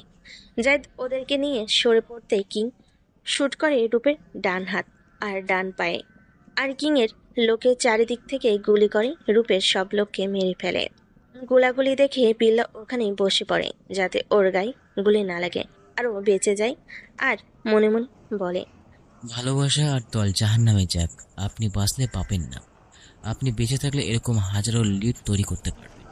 যখনই বিল্লা এসবগুলো ভাবতে ব্যস্ত তখনই একটা বুলেট এসে ওর বুকে লাগে এবং ও মৃত্যুর কোলে ঢলে পড়ে। এদিকে মেয়েকে পায়ে আর হাতে গুলি লাগা দেখে দৌড়ে গিয়ে জড়িয়ে ধরে রিহি। ওর মেয়ে রূপকে আর কান্নায় ভেঙে পড়ে। মেয়েকে বুকে নিয়ে কান্না মিশ্রিত গলে বলে ওঠে, কেন মা, কেন এরকম কাজে জড়ালি? আমি তো তোর বাবার সত্য তোর কাছ থেকে লুকোইনি, তার নির্মম মৃত্যুটাও লুকোইনি। আমি তোকে ছোটবেলা থেকে কত আদরের শাসনে ভালো পরিবেশে বড় করেছি যাতে তুই এ পথে ছায়াও যেন না মারাস। তাহলে কেন, কেন তুই এত কুলাঙ্গার হলি? কেন তুই আমাকে এভাবে বেঁচে থাকতে মেরে ফেললি? আমার ভালোবাসায় আমার মানুষ করাই কি ভুল ছিল? তুই আমাকে এত বড় শাস্তি দিলি। আসলে কি আমি মা হওয়ার যোগ্য ছিলাম না, নাকি আমি মানুষ হওয়ার যোগ্যতাই রাখিনি? তোর বাবা আমাকে ঠকিয়েছে, ঠিক যেভাবে ঠকিয়েছে, যা যা করে ঠকিয়েছে, আজ তুই আমাকে সেইভাবে ঠকালি। কেন বল, আমি কি ক্ষতি করেছিলাম তোদের যে তোরা আমায় এভাবে ঠকিয়ে নিঃস্ব করলি? ব্যথায় কুকিয়ে ওঠে মায়ের এমন কান্না জড়িত চিৎকার শুনে, আর কথাগুলো বুঝতে পেরে তার কষ্ট অনুভব হয়। বড় একটা নিঃশ্বাস ফেলে কষ্ট কিছুটা সহ্য করে রূপ বলে ওঠে, মা, সুখ কাকে বলে জানো? পাওয়ারকে বলে। আমি আমার মাথা পেয়েছি, গড়ে তুলেছি আমার সাম্রাজ্য, পাওয়ারের সাম্রাজ্য। এখানে শুধু আমিই পাওয়ারফুল। আমি চাইলে আজ সব করতে পারি, আর আমার যা ইচ্ছে তাই করতে পারি। মেয়ের কথাই রিহি বুঝতে পারে ওর মেয়ে আর মানুষ নেই, পশু হয়ে গেছে। তাই ও আর কিছু না ভেবে বন্দুক হাতে তুলে নেয় আর বলে, রিহি, তোর বাবার মতো কষ্ট আর নৃশংসভাবে তোর মূর্ত দেখতে পারবো না। বলে রূপ বোঝার আগেই ওর কপালে শুট করে আর উনি নিজের মাথায়ও শুট করে মারা যান। তাদেরকে কিং অবাক হয়ে যায় আর বলে ওঠে, ভুল ভুল মানুষকে কখনো শান্তিতে বাঁচতে দেয় না। ভুল নিজে হোক বা পরিবারের অন্য কারো হোক, সেটা পুরো পরিবারকে ধ্বংস করে দেয়। ভুল ভুল এমন একটা জিনিস যা শুধরানোর থেকে বেশি বিগড়ে দেয়। একটা মানুষ নিজের ভুল কখনো ধরতে পারে না, কিন্তু অন্যের ভুল থেকে ধরতে পারে।